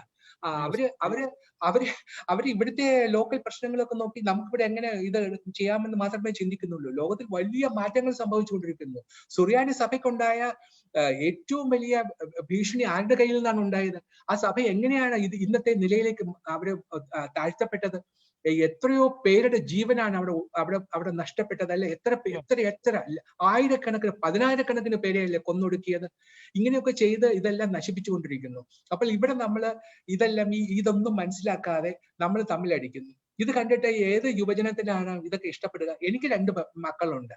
2 പേരും പിന്നെ ഓർത്തഡോക്സുകാരാണ്, ഓർത്തഡോക്സ് പിള്ളേരെയാണ് കല്യാണം കഴിപ്പിച്ചു വിട്ടത്. പക്ഷെ 2 പേരും വലിയ ക്രിട്ടിക്സ് ആണ്. അവർ പറയുന്നത്, what are you saying? Is this what Jesus has taught us? എന്ന് ചോദിച്ചാൽ എനിക്ക് മറുപടിയില്ല. എന്താണ് അപ്പൊ ഇങ്ങനെയൊക്കെ ചെയ്യുന്നത്? നമ്മൾ പറയുന്നത് എന്താ, ചെയ്യുന്നത് എന്താ? വേവൻഗലുകളിൽ നമ്മൾ വായിക്കുന്നു, അത് കഴിഞ്ഞിട്ട് അതിനെക്കുറിച്ച് ഘോരഘോരം പ്രസംഗിക്കുന്നു. എന്നിട്ട് ഇത് നമ്മൾ എന്തേ ചെയ്ത് കാണിക്കാത്തത്? അപ്പൊ ഇത് ചെയ്യാതെ വെറുതെ ഒരു ചുമ്മാ വിങ്ങുന്ന ചുണ്ടുകളുമായിട്ട് നമ്മൾ പള്ളിയിൽ നിൽക്കുകയാണ് അല്ലെ? ഇതിൽ നമ്മളുടെ ഈ ഹിപ്പോക്രസി അത് ശരിക്കും ഈ പുതിയ യുവജനങ്ങൾക്ക് നന്നായി മനസ്സിലാകുന്നുണ്ട്. അത് കണ്ടിട്ടാണ് അവർ പറയുന്നത് ഇതിനകത്തൊന്നും യാതൊരു അർത്ഥവും അവർ കാണുന്നില്ല. ഇപ്പൊ തന്നെ ഈ കോവിഡ് വരുന്ന സമയത്ത് തന്നെ നോക്കി, നമ്മൾ ആരും പള്ളിയിൽ നമുക്ക് പോകാൻ കഴിയുന്നില്ല, വീടുകളിൽ ഇരുന്ന് പ്രാർത്ഥിക്കുന്നുണ്ട്. എന്റെ മോൾ ഒരിക്കലും കൊച്ചുകുട്ടിയായിരുന്ന സമയത്ത് ചോദിച്ചാണ്, അപ്പൊ do you believe that God is omnipotent? I said, yeah, he is omnipotent, he is omnipresent and omniscient. But if that is so, why should we go to the church? We can pray by sitting here എന്ന് പറഞ്ഞു. അപ്പൊ ഞാൻ പറഞ്ഞു, മോളെ, നമ്മൾ എന്തിനാണ് പിന്നെ ബീച്ചിൽ പോകുന്നത്, എന്തിനാണ് നമ്മള് പിന്നെ ഹൈ റേഞ്ചിലൊക്കെ ഇടയ്ക്കിടയ്ക്ക് പോകുന്നത്? അപ്പൊ പറഞ്ഞു, നമ്മൾ നല്ല ഫ്രഷ് എയർ കിട്ടാൻ വേണ്ടിയിട്ടാണ്. അപ്പൊ നമ്മൾ അതുപോലെ നമുക്കൊരു ഫ്രഷ് പുതിയ ഉൾക്കാഴ്ച കിട്ടാൻ വേണ്ടിയിട്ടാണ് നമ്മൾ അങ്ങോട്ട് പോകുന്നത്. അതിനു വേണ്ടിയിട്ട് നമ്മൾ പള്ളികളിൽ പോകണം. അപ്പൊ നമുക്ക് അവിടുത്തെ വേദവായന കേൾക്കുന്നു, നമ്മളെ പ്രസംഗം കേൾക്കുന്നു, അപ്പൊ നമുക്ക് നമ്മുടെ വിശ്വാസം ഒന്നും കൂടി സുദൃഢമാക്കാൻ പറ്റുന്നു എന്നൊക്കെ പറഞ്ഞ് ഞാൻ കുറെ ആർഗ്യൂ ചെയ്തൊക്കെയാണ് പിന്നെ ഞാൻ അവരെ കൺവിൻസ് ചെയ്യാൻ ശ്രമിച്ചത്. അപ്പൊ ഇപ്പൊ നമ്മുടെ യുവജനങ്ങൾക്കെല്ലാം ഇങ്ങനെ ഇതുണ്ട്. പിന്നെ മാത്രമല്ല, നമുക്ക് നമ്മളുടെ രണ്ട് വിഭാഗങ്ങളിലും, എനിക്ക് പാത്രികസ് വിഭാഗത്തെ കുറിച്ച് കറക്റ്റ് ആയിട്ട് പറയാൻ അറിഞ്ഞുകൂടാ, പക്ഷെ എന്റെ ചർച്ചിനെ കുറിച്ച് എനിക്ക് പറയാൻ കഴിയും. നമ്മൾ യുവജനങ്ങളെ ടാർഗറ്റ് ചെയ്തുകൊണ്ട് നമ്മൾ വളരെ സിസ്റ്റമാറ്റിക് ആയിട്ടുള്ള അവരെ ബോധവൽക്കരിക്കാൻ, ഓർത്തഡോക്സി എന്താണെന്ന് പഠിപ്പിച്ചു കൊടുക്കാൻ യാതൊരു ശ്രമവും നടത്തുന്നില്ല. ഇവർക്കറിയില്ല. ഇവരുടെ വിചാരം ഓർത്തഡോക്സ് എന്ന് പറഞ്ഞാല് തൊപ്പിയിട്ട അച്ഛനായിരിക്കും, തലയിൽ ഇങ്ങനെ തുണിയിട്ട അച്ഛൻ, വചനാംശ എന്ന് പറയാൻ പോലും അറിയില്ല. എന്തിനാണ് നമ്മൾ പള്ളിയില് പിന്നെ തിരശ്ശീല ഇടുന്നത്, എന്തിനാണ് സ്ത്രീകൾ വലതുവശത്ത് നിൽക്കുന്നത്, എന്തിനാണ് ഇടതുവശത്ത് നിൽക്കുന്നത്, തുടങ്ങിയ ഇങ്ങനെയുള്ള ബേസിക് ആയിട്ടുള്ള കാര്യങ്ങൾ അറിയില്ല. ഒരിക്കലെ ബ്രദർ, ഞാൻ അവിടെ ദുബായ് പള്ളിയിൽ പോയി. ദുബായ് പള്ളിയിൽ, ഞങ്ങളുടെ പള്ളിയിലെ വലിയ പള്ളിയാണ്, 1000-1500 ആൾക്കാരാണ് വരുന്നത്. അത് തന്നെ 3 വെള്ളിയാഴ്ച 2 കുർബാന, വൈകുന്നേരം 2 കുർബാന, അങ്ങനെയൊക്കെയാണ് അവർ അറ്റൻഡ് ചെയ്യുന്നത്. ഒരു പ്രാവശ്യം ഞാൻ ചെന്നപ്പോഴ് പള്ളിയിൽ ചെന്നപ്പോ നമ്മുടെ അവിടുത്തെ വികാരി അച്ഛന് വളരെ വിഷമത്തോടെ പറയുകയായിരുന്നു, പിന്നെ നിങ്ങൾ ഇങ്ങനെ ഹൂസോയെ പ്രാപിക്കാൻ വേണ്ടിയിട്ട് ഇങ്ങനെ യാതൊരു തയ്യാറെടുപ്പും ഇല്ലാതെ വരരുത്. ഹൂസോയെ പ്രാപിക്കുക എന്ന് പറഞ്ഞാൽ പിന്നെ നിങ്ങൾ മനസ്സൊരുക്കത്തോടെ വരണം, വരാതെ വന്ന് വെറുതെ ഇങ്ങോട്ട് വന്ന് തലയും കുനിച്ചിട്ട് പോയി കുർബാന കൊള്ളാൻ പാടില്ല എന്നൊക്കെ അച്ഛൻ വളരെ വിഷമത്തോടെ അല്പം ക്ഷോഭത്തോടു കൂടി സംസാരിച്ചു. അപ്പൊ ഞാൻ അവിടെ പുറകെ മുമ്പിൽ ഇടയ്ക്ക് നിൽക്കുക. അപ്പൊ ആളുകളെല്ലാം ഇങ്ങനെ ഇപ്പൊ ഇതെല്ലാം ശരിയാക്കിയിട്ട് പോകുള്ളൂ, ഇങ്ങനെ കളിയാക്കി പറയുന്നുണ്ട്. അത് കഴിഞ്ഞ് ഞാൻ കുർബാന കഴിഞ്ഞിട്ട് ഞാൻ അച്ഛനോട് പറഞ്ഞു, അച്ഛൻ ഒരു കാര്യം ചെയ്യാമോ, അടുത്ത ആഴ്ച ഞാൻ ഇവിടെ ദുബായി തന്നെ ഉണ്ട്, അടുത്ത ആഴ്ച ഞാനിത് പറഞ്ഞോളാം, അച്ഛൻ പറയണ്ട. അച്ഛൻ പറയുമ്പോഴാണല്ലോ പ്രശ്നം. ഞാൻ പിന്നെ പുരോഹിതനല്ല, ഞാനൊരു സാധാരണ വിശ്വാസിയാണ്. അപ്പൊ ഞാൻ വന്ന് പറയാം, എന്താണ് ഇതിന്റെ ആവശ്യകതയെ കുറിച്ച് ഞാൻ പറയാം, എനിക്കൊരു 15 മിനിറ്റ് സമയം തരാമെങ്കിൽ ഞാൻ അടുത്ത ആഴ്ച പറഞ്ഞുകൊള്ളാന്ന് പറഞ്ഞു. അതിന്റെ അടുത്ത ആഴ്ച കൂദോശീത്തോ ഞായറാഴ്ചയാണ്. അപ്പൊ അത് നല്ലൊരു സന്ദർഭമായതുകൊണ്ട് അച്ഛൻ 5 മിനിറ്റ് നേരത്തെ കുർബാന മുടങ്ങി എനിക്ക് 15 മിനിറ്റ് സമയം തന്നു. അതുകൊണ്ട് എനിക്ക് നല്ല കാര്യമായിട്ട് കാര്യങ്ങൾ പറയാൻ തുടങ്ങി. എന്നിട്ട് എന്താണ് ഈ വിശുദ്ധ കുർബാന, എന്തിനാണ് നമ്മൾ ഇവിടെ വരുന്നത്, നമ്മൾ എന്തിനാണ് അച്ഛൻ പിന്നെ ബലിപീഠത്തിന് ചുറ്റും പോകുമ്പോൾ മുമ്മശത്ത് ഒരാള് പിന്നെ വിളക്കകം പിടിച്ച് പുറംതിരിഞ്ഞ് നടക്കുന്നത് എന്തിനാണ്, ഇത് ആരെയാണ് സൂചിപ്പിക്കുന്നത്, എന്താണ് ഇതിന്റെയൊക്കെ അർത്ഥം എന്നെല്ലാം കിട്ടിയ സമയം കൊണ്ടൊക്കെ പറഞ്ഞു. എന്തിന് കുറിയലൈസോൺ എന്ന് പറഞ്ഞ് നമ്മൾ നിലവിളിക്കുന്നത്, ഇതിന്റെ അർത്ഥം പറഞ്ഞു. ഇത് ദൈവമേ എന്നോട് കരുണ കാണിക്കണമേ, കരുണ തോന്നണമേ എന്നാണ് ഇതിന്റെ അർത്ഥം. ശരിയായ പിന്നെ ഗ്രീക്കിൽ കിറിയലൈസോൺ എന്നാ പറയുന്നത്, കുറിയലൈസോൺ എന്നല്ല. അപ്പൊ അതൊക്കെ ഞാൻ പറഞ്ഞു കഴിഞ്ഞിട്ട് പള്ളിയെല്ലാം കഴിഞ്ഞപ്പോൾ ആളുകൾ വന്നിട്ട് പറയാ, എന്റെ സാറേ ഇതൊന്നും ഞങ്ങൾക്ക് അറിയത്തില്ലായിരുന്നു, ഇതൊക്കെ ഞങ്ങൾക്ക് പറഞ്ഞു തരണ്ടേ. ഒരു സ്ത്രീ വന്നിട്ട് പറയാണ്, ഇതിന് കുറിയലൈസോണിന്റെ അർത്ഥം എനിക്ക് ഇന്നാണ് മനസ്സിലായത്. ഇതൊക്കെ ലജ്ജാകരമല്ലേ? ഇങ്ങനെ എന്തിനാണ് നമ്മള് ഓർത്തഡോക്സ് എന്ന് പറയുന്നത്? എന്ത് ഓർത്തഡോക്സ്? ഇതൊക്കെ നമ്മൾ പറഞ്ഞു കൊടുക്കേണ്ട കാര്യമാണ്. ഇതൊക്കെ നമ്മളെ ആളുകളെ ബോധവൽക്കരിക്കണം. അങ്ങനെയൊക്കെ ചെയ്യാതെ നമ്മളിങ്ങനെ ഇവരെല്ലാം തന്നെത്താൻ പഠിച്ചുകൊള്ളൂ എന്ന് പറഞ്ഞു കഴിഞ്ഞാൽ അവർക്കാർക്കും ഇതിൽ വിശ്വാസം ഉണ്ടാവില്ല, അല്ലെ? ബ്രദർ തന്നെ പ്രോട്ടസ്റ്റന്റ് ചർച്ചിൽ പോയിട്ട് 25 വർഷത്തോളം അങ്ങ് അവിടെ ആയിരുന്നില്ലേ? അത് കഴിഞ്ഞിട്ടല്ലേ അങ്ങ് തിരിച്ചു വന്നത്? ഇപ്പോഴെത്ര ആൾക്കാരുടെ സത്യവിശ്വാസം അങ്ങ് പറഞ്ഞു കൊടുക്കുന്നില്ലേ? ആ പറഞ്ഞു കൊടുത്ത് അവരെയൊക്കെ തിരിച്ച് കൊണ്ടുവരാൻ ശ്രമിക്കുന്നില്ലേ? ഇതേപോലെയുള്ള ഒരു കൺസേർട്ടഡ് എഫേർട്ട് നമ്മൾക്ക് നമ്മുടെ കുട്ടികളോട് ചെയ്യണ്ടേ? നമ്മൾ സുവിശേഷം പ്രചരിപ്പിക്കുന്നില്ല, അത് നമ്മുടെ ജോലിയല്ല എന്ന മട്ടിലാണ് നമ്മൾ. We are too high. ഇതൊക്കെ പിന്നെ CSI ചർച്ചിനും പിന്നെ ഇവാഞ്ചലിക്കൽ ചർച്ചിനും ഒക്കെ ഉള്ള ജോലിയാണ്. നമുക്കിതൊന്നുമല്ല. നമ്മളൊക്കെ സോറിയാനി ക്രിസ്ത്യാനികളാണ്, നമ്മളെല്ലാം ഇതൊക്കെ കഴിഞ്ഞവരാണ് എന്നൊരു ധാരണയിലാണ് നമ്മൾ ഇരിക്കുന്നത്. പോട്ടെ, ഞാൻ സമ്മതിക്കുന്നു, നമ്മുടെ കുട്ടികളെയെങ്കിലും നമ്മളൊന്ന് പറഞ്ഞ് ബോധ്യപ്പെടുത്തി എന്താണ് ഈ പറയുന്നത്, എന്താണ് ഇതിന്റെ അർത്ഥം എന്നൊക്കെ ഒന്ന് പറഞ്ഞു കൊടുക്കാനുള്ള എന്തെങ്കിലും ശ്രമം നടക്കുന്നുണ്ടോ? അവിടെ ഇവിടെയൊക്കെ ഒറ്റപ്പെട്ട ശ്രമങ്ങൾ നടക്കുന്നുണ്ട്, ഇല്ലാന്ന് ഞാൻ പറയുന്നില്ല. NGOs ഒരു മീറ്റിംഗ്, ഒരു ആനുവൽ കോൺഫറൻസ് ഡിസംബർ മാസം 31 പരിമലയിൽ നടക്കും. അന്ന് അവിടെ എന്തെങ്കിലും പറയും. അങ്ങനെയൊക്കെ ഉള്ളത് നടക്കുന്നതല്ലാതെ ഇതൊന്നും ഒരു വലിയൊരു മൂവ്മെന്റ് ആയിരിക്കണം. അങ്ങനെ ഒരു മൂവ്മെന്റ് ആവുമ്പോഴാണ് ആളുകൾക്കെല്ലാം വിശ്വാസം ഉണ്ടാവുന്നത്. അങ്ങനെ ഒരു മൂവ്മെന്റ് ഉണ്ടാവണേ ആദ്യം സമാധാനം ഉണ്ടാവണം. എങ്കിൽ ആദ്യം സമാധാനം, കറക്റ്റ്, അതാണ് പോയിന്റ്. ആദ്യം സമാധാനം ഉണ്ടാവണം. അതുണ്ടായില്ലെങ്കിൽ ഇത് എങ്ങനെ ഉണ്ടാവും? അതുകൊണ്ട് തന്നെയാണ് നമ്മൾ പറയുന്നത് ഇത് സമാധാനമാണ്. നമ്മുടെ യാക്കോബായ സഭയുടെ ഈ പ്രാദേശിക സുന്നോദോസ് ഉണ്ട്. ആ സുന്നോദോസ് കഴിഞ്ഞ ദിവസം പറഞ്ഞു സഭാ സമാധാനം ഒരടഞ്ഞ അധ്യായമാണ്. അപ്പൊ അവരങ്ങനെ പറഞ്ഞ സ്ഥിതിക്ക് നമുക്ക് ഇനി എന്തെങ്കിലും ഒരു സാധ്യത ഉണ്ടോ? അങ്ങനെ അത് എനിക്കത് വലിയ സങ്കടമായിരുന്നു. കാരണം എനിക്ക് ജോസഫ് മാർ ഗ്രിഗോറിയോസ് തിരുമേനിയുമായിട്ട് എനിക്ക് നല്ല ബന്ധമാണുള്ളത്. അദ്ദേഹത്തുമായിട്ട് ഞാൻ പലപ്പോഴും ഒറ്റയ്ക്ക് സംസാരിച്ചിട്ടുണ്ട്. സഭാ സമാധാനത്തിന് വേണ്ടി അദ്ദേഹം നിലകൊള്ളുന്ന ആളെന്നായിരുന്നു എന്റെ പൂർണ്ണ വിശ്വാസം. പക്ഷെ അദ്ദേഹത്തിനെ കൊണ്ട് ഇങ്ങനെ ഒരു പ്രസ്താവന പറയിപ്പിക്കാൻ ഇടയാക്കിയതിന്റെ പിന്നിൽ വേറെ ചില ഗൂഢശക്തികളുടെ പ്രവർത്തനം ഉണ്ടെന്നാണ് ഞാൻ പിന്നീട് മനസ്സിലാക്കിയത്. കാരണം അദ്ദേഹത്തെ പോലെ വളരെ നല്ല ഒരു പിതാവ്, എന്ന് വെച്ചാൽ വളരെ ആത്മാർത്ഥതയുള്ള, ആത്മീയമായി വളരെ ഔന്നത്യമുള്ള ഒരു പിതാവ് ഇങ്ങനെ പറയുമെന്ന് ഞാൻ ഒരിക്കലും പ്രതീക്ഷിച്ചില്ല. അത് എന്നെ സംബന്ധിച്ച് എനിക്ക് ഒരു വലിയ അടിയായിരുന്നു. പിന്നെ ഞാൻ തിരുമേനിയെ പലപ്പോഴും ഞാൻ കൊച്ചിയിലൊക്കെ പോകുമ്പോഴൊക്കെ കാണുകയും ഞങ്ങൾ സംസാരിക്കുകയും ചെയ്യും. അപ്പോഴൊക്കെ തിരുമേനി സമാധാനത്തിന് വേണ്ടിയിട്ട് നിലകൊള്ളുന്ന ആളാണെന്നാണ് ഞാൻ മനസ്സിലാക്കിയത്. പക്ഷെ ഇപ്പൊ ഞാൻ മനസ്സിലാക്കുന്നത്, നമ്മൾ നേരത്തെ കുറച്ചു മുമ്പ് പറഞ്ഞില്ലേ, ഈ സ്വാർത്ഥ താല്പര്യക്കാര് ഒരുപാട് പേരുണ്ടെന്ന് പറഞ്ഞില്ലേ. ഇരു വിഭാഗങ്ങളിലും അവര് വളരെ മിലിറ്റന്റ് ആണ്. നമ്മുടെ രാജ്യത്തിന്റെയും സഭയുടെയും ഒരു പ്രത്യേകത എന്ന് പറയുന്നത് ഇവിടുത്തെ majority നിശബ്ദരാണ്. The silence of the majority is the biggest problem, you know. നമ്മുടെ ചേർച്ചിലായാലും എല്ലാവരും ഇതെല്ലാം ഇപ്പൊ നമ്മൾ പറയുന്നതെല്ലാം കേൾക്കുമ്പോ ശരിയാ, ഞങ്ങൾക്കൊക്കെ ആവശ്യമാണ്. ഒരാൾ ഇതിനു വേണ്ടി ഒരു ബലനക്കത്തില്ല. ഇപ്പൊ ഞങ്ങൾ ശുഭക്കോന മൂവ്മെന്റ് തുടങ്ങി. ആദ്യം 15 പേരായിരുന്നു, 18 പേരായി, ഇപ്പൊ 100 പേരായി, ഇപ്പൊ 1000 പേരായി. ഇപ്പൊ ആളുകൾ കൂടുതൽ വരുന്നു. പക്ഷെ എന്നാലും പലപ്പോഴും ഞങ്ങളുടെ സൈറ്റിൽ പോലും അഭിപ്രായങ്ങൾ പറയാൻ പലർക്കും മടിയാണ്. കാരണം നമ്മുടെ ഈ ചർച്ച കാണുന്ന ഒരാൾക്ക് ഈ ശുഭക്കോനോട് ചേർന്ന് പ്രവർത്തിക്കണമെന്ന് തോന്നുകയാണ്, എന്ത് ചെയ്യണം അവര്? തീർച്ചയായിട്ടും അവർക്ക് നമുക്കൊരു ഫേസ്ബുക്ക് പേജ് ഉണ്ട്. ശുഭക്കോനോ എന്ന പേരിൽ തന്നെ ഒരു ഫേസ്ബുക്ക് പേജ് ഉണ്ട്. അവർക്ക് അവിടെ അതിനകത്ത് അവർക്ക് ചേരാം. നമ്മുടെ വാട്സപ്പ് ഗ്രൂപ്പിൽ അവർക്ക് അംഗങ്ങളാകാം. ഞങ്ങൾ ഒരുപാട് പ്ലാൻസ് ഞങ്ങൾ മനസ്സിലുണ്ട്, ക്രമാനുഗതമായിട്ട് ചെയ്യുന്നത്. ഇപ്പൊ കോവിഡ് ആയതുകൊണ്ടാണ് കുറെ ബുദ്ധിമുട്ടുള്ളത്.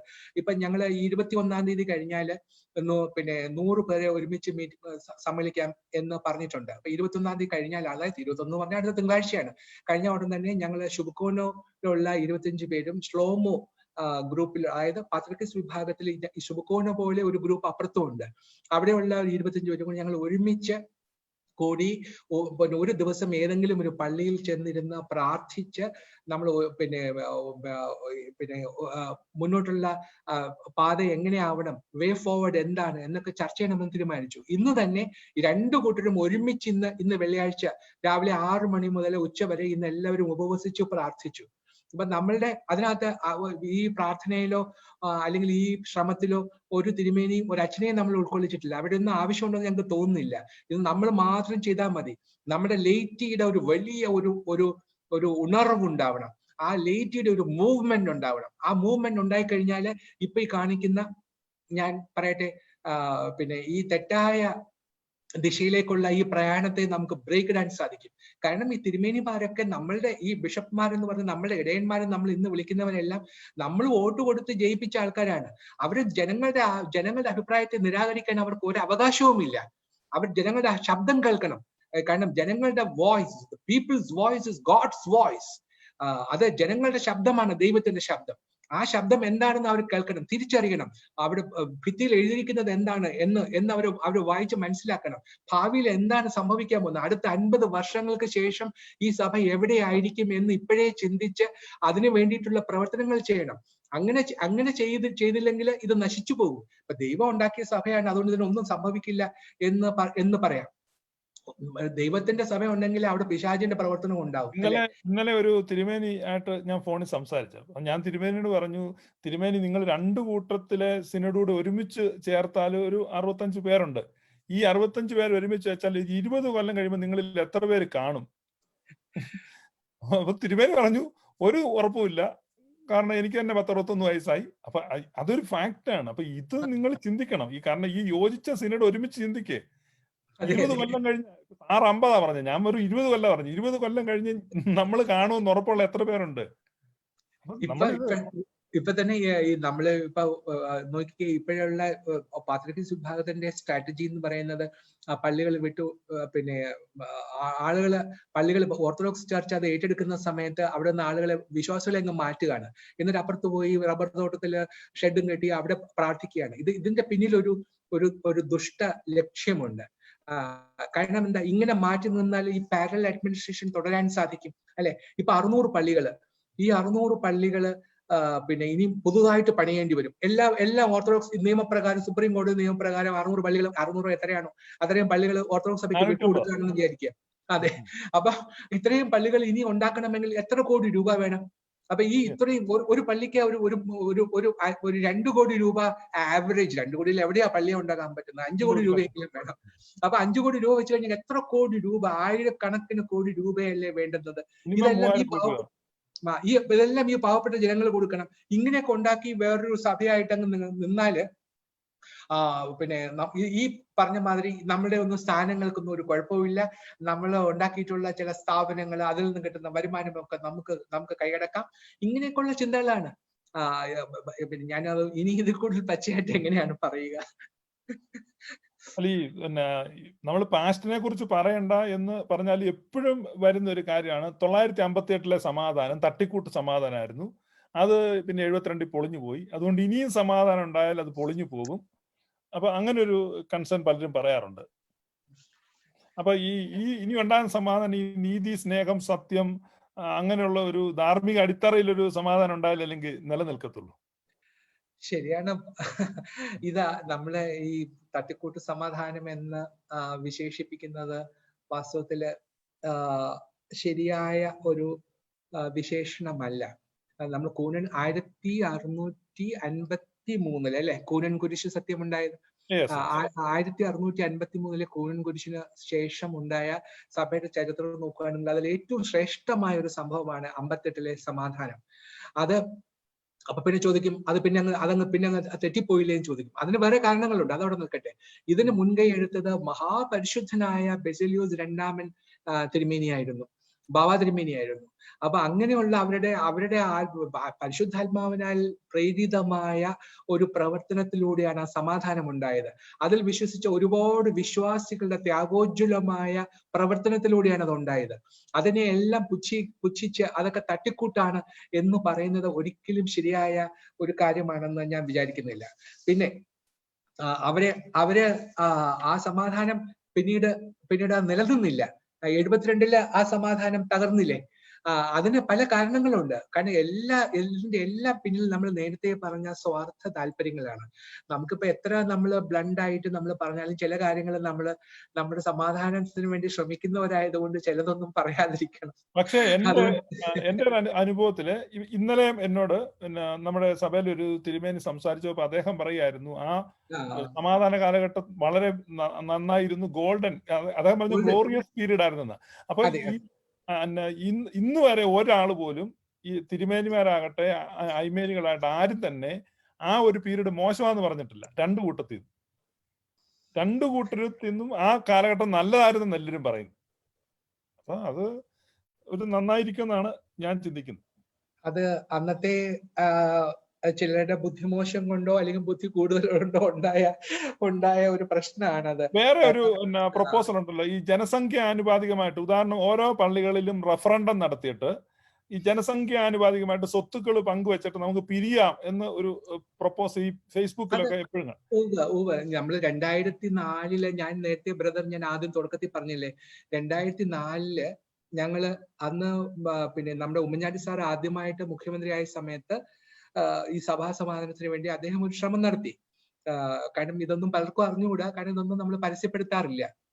അപ്പൊ അന്ന് അദ്ദേഹത്തിന്റെ പിന്നെ പ്രധാന ദൂതനായിട്ട് പോയ ആള് ഞാനാണ് ഞാൻ പറഞ്ഞത്. ഞാൻ അന്ന് ശ്രേഷ്ഠ കാതോലിക്ക ബാവയെ പുത്തുംകുരിശ് അരമനയിൽ ചെന്ന് കണ്ടു. അദ്ദേഹത്തിന് കൊടുത്ത പ്രധാനപ്പെട്ട നിർദ്ദേശങ്ങളിൽ ഒന്ന് ഇതായിരുന്നു: ഉമ്മൻചാണ്ടി സാർ അദ്ദേഹത്തിന് സ്വന്തം കൈപ്പടയിൽ എഴുതി തന്ന പരമരഹസ്യമായിട്ട് തന്ന ഒരു 4-5 നിർദ്ദേശങ്ങളുമായിട്ടാണ് ഞാൻ പോയത്. അതിൽ ഒരു നിർദ്ദേശം ഇതായിരുന്നു.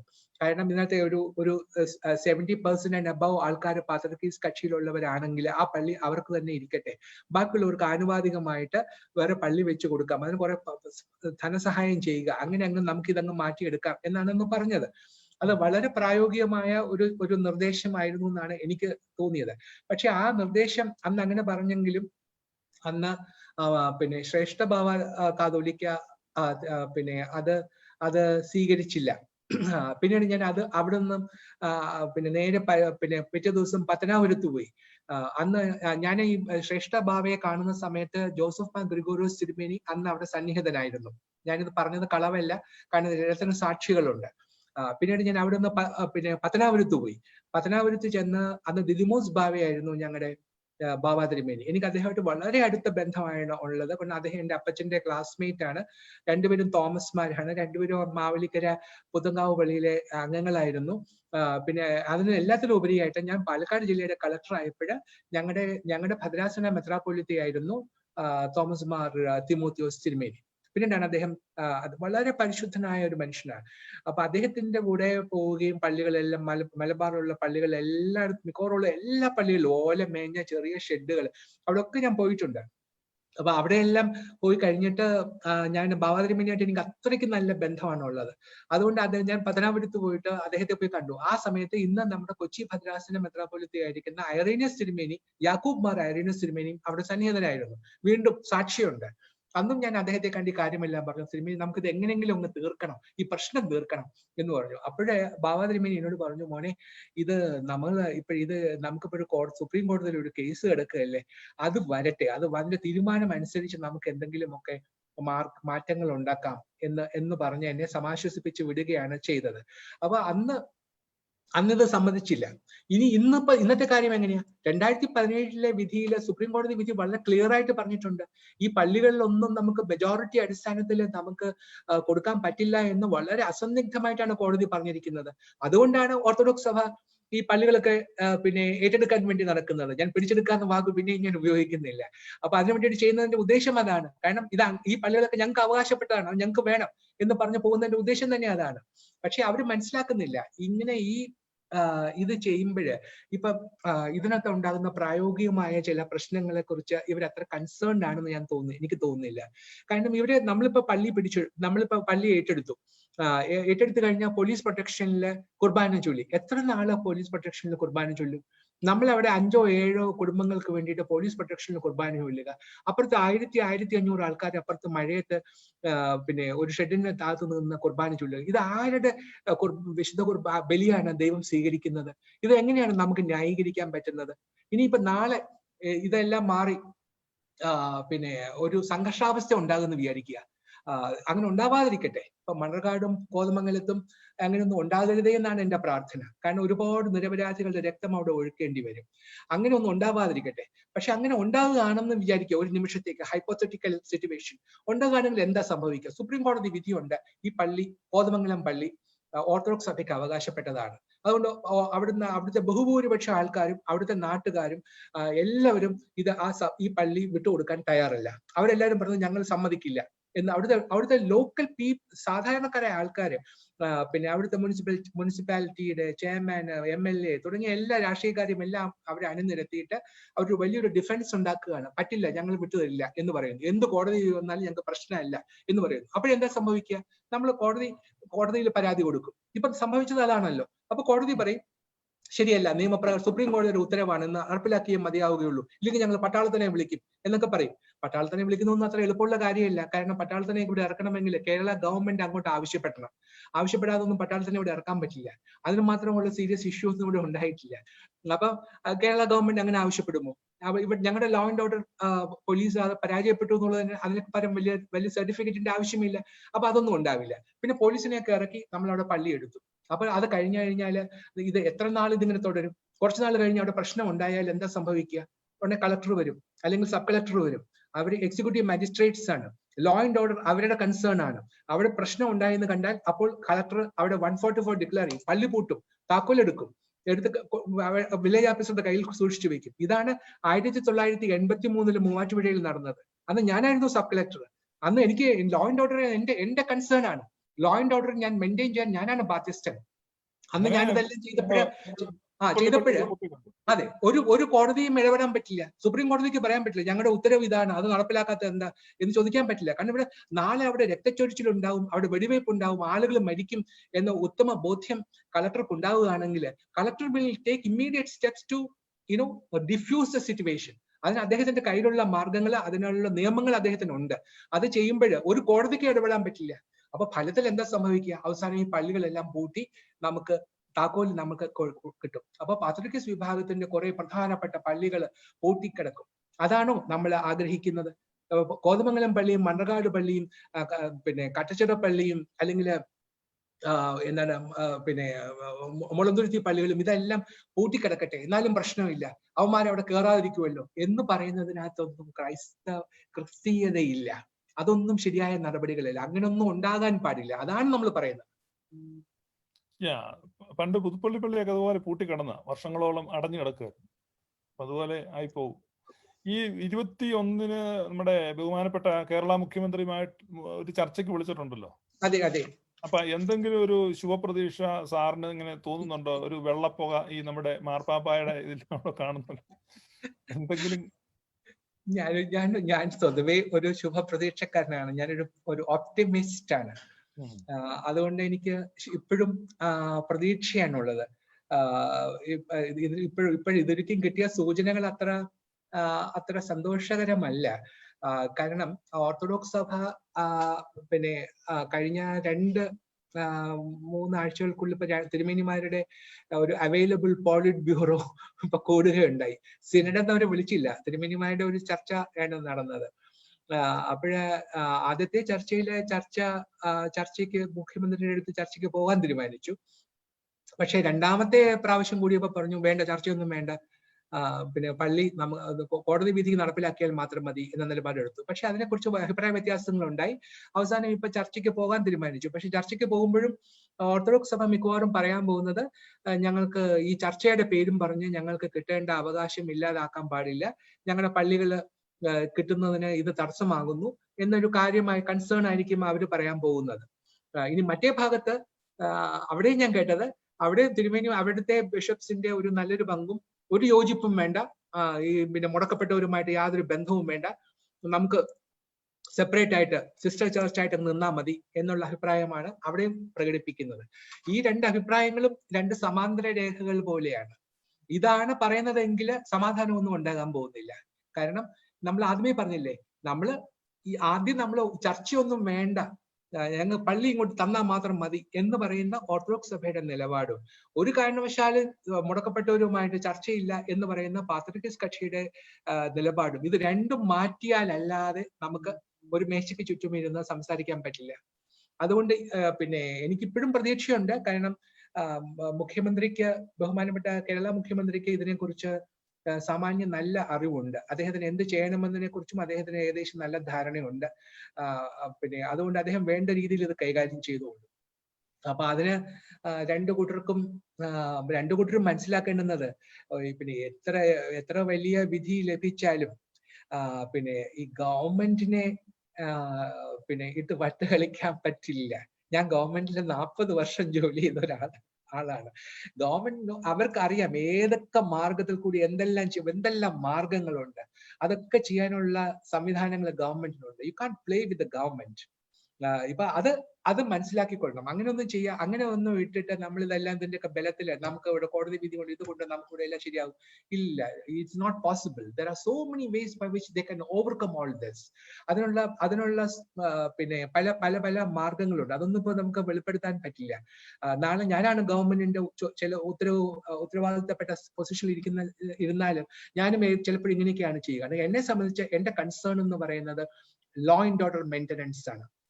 ഇനി രാഷ്ട്രീയക്കാരുടെ കൺസേൺ എന്താ? അവരുടെ കൺസേൺ എന്ന് പറയുന്നത് വോട്ടാണ്. കാരണം ഇതൊരു വെയ്ഫത്തിൻ മെജോറിറ്റിയിലാണ് കേരളത്തിലെ മുന്നണികൾ തമ്മിലുള്ളത് അല്ലെ, വ്യത്യാസമുള്ളത്. കഴിഞ്ഞ പ്രാവശ്യത്തെ ഇലക്ഷന് പിന്നെ പെർസെന്റേജ് ഓഫ് വോട്ട്സ് നോക്കുകയാണെങ്കിൽ 2% വോട്ടിന്റെ വ്യത്യാസമാണ്. പക്ഷെ സീറ്റുകൾ വന്ന് കിട്ടിയപ്പോഴത്തേക്കും കൂടുതൽ സീറ്റുകളായി. അല്ലെങ്കിൽ കഴിഞ്ഞ പ്രാവശ്യം ഉമ്മൻചാണ്ടി സാർ മുഖ്യമന്ത്രി ആയിരുന്നപ്പോൾ 71-72 സീറ്റൊക്കെയാണ് ആകെ ഉണ്ടായിരുന്നത്. അതാണ് ഞാൻ വെയ്ഫത്തിൻ മെജോറിറ്റി എന്ന് പറയുന്നത്. അപ്പൊ ഇവരെ തമ്മിൽ വേർതിരിക്കുന്ന 1-2% വോട്ടുകൾ മാത്രമേ ഉള്ളൂ. അപ്പൊ അതുകൊണ്ട് അതിലാണ് ഭരണം ആർക്കാണ് പോകുന്നതെന്ന് തീരുമാനിക്കുന്നത്. അതുകൊണ്ട് തന്നെ അവർ വളരെ കൺസേൺഡ് ആയിരിക്കും. ഇപ്പൊ പിന്നെ ഏത് രാഷ്ട്രീയ പാർട്ടിയായാലും UDF ആയാലും LDF ആയാലും അവർ നോക്കുന്നത് എന്താ, എങ്ങനെ നമുക്ക് ഒരു 75 സീറ്റ് എങ്കിലും കിട്ടണം. അതിനു വേണ്ടിയിട്ട് ഓരോ സീറ്റും ഇമ്പോർട്ടന്റ് ആണ്. ഇനിയിപ്പം ഒരു 3 മുന്നണിയുമായി അല്ലെ, LDF UDF BJP കൂടെ വന്നു കഴിഞ്ഞു. അപ്പൊ ഇതോട് വരുമ്പോഴത്തേക്കും കണക്കൂട്ടുള്ള എല്ലാം തെറ്റും. അത് തെറ്റുമ്പോൾ അവർക്ക് ഓരോ സീറ്റും ഇമ്പോർട്ടന്റ് ആണ്, ഓരോ വോട്ടും ഇമ്പോർട്ടന്റ് ആണ്. അങ്ങനെ വരുമ്പം അങ്കമാലി, പിന്നെ പെരുമ്പാവൂര്, കോതമംഗലം, കുന്നത്തുനാട്, മൂവാറ്റുപുഴ, പിറവം, പിന്നെ കൂത്താട്ടുകുളം, പിന്നെ ഇങ്ങനെയുള്ള 7 കൺസ്റ്റിറ്റ്യുവൻസിയില് ഭൂരിപക്ഷം വോട്ടുകൾ നിയന്ത്രിക്കുന്നത് ആരാ? പാത്രികസ് വിഭാഗത്തിലെ ആൾക്കാരാണ്, പാത്രികസ് കക്ഷിയാണ്.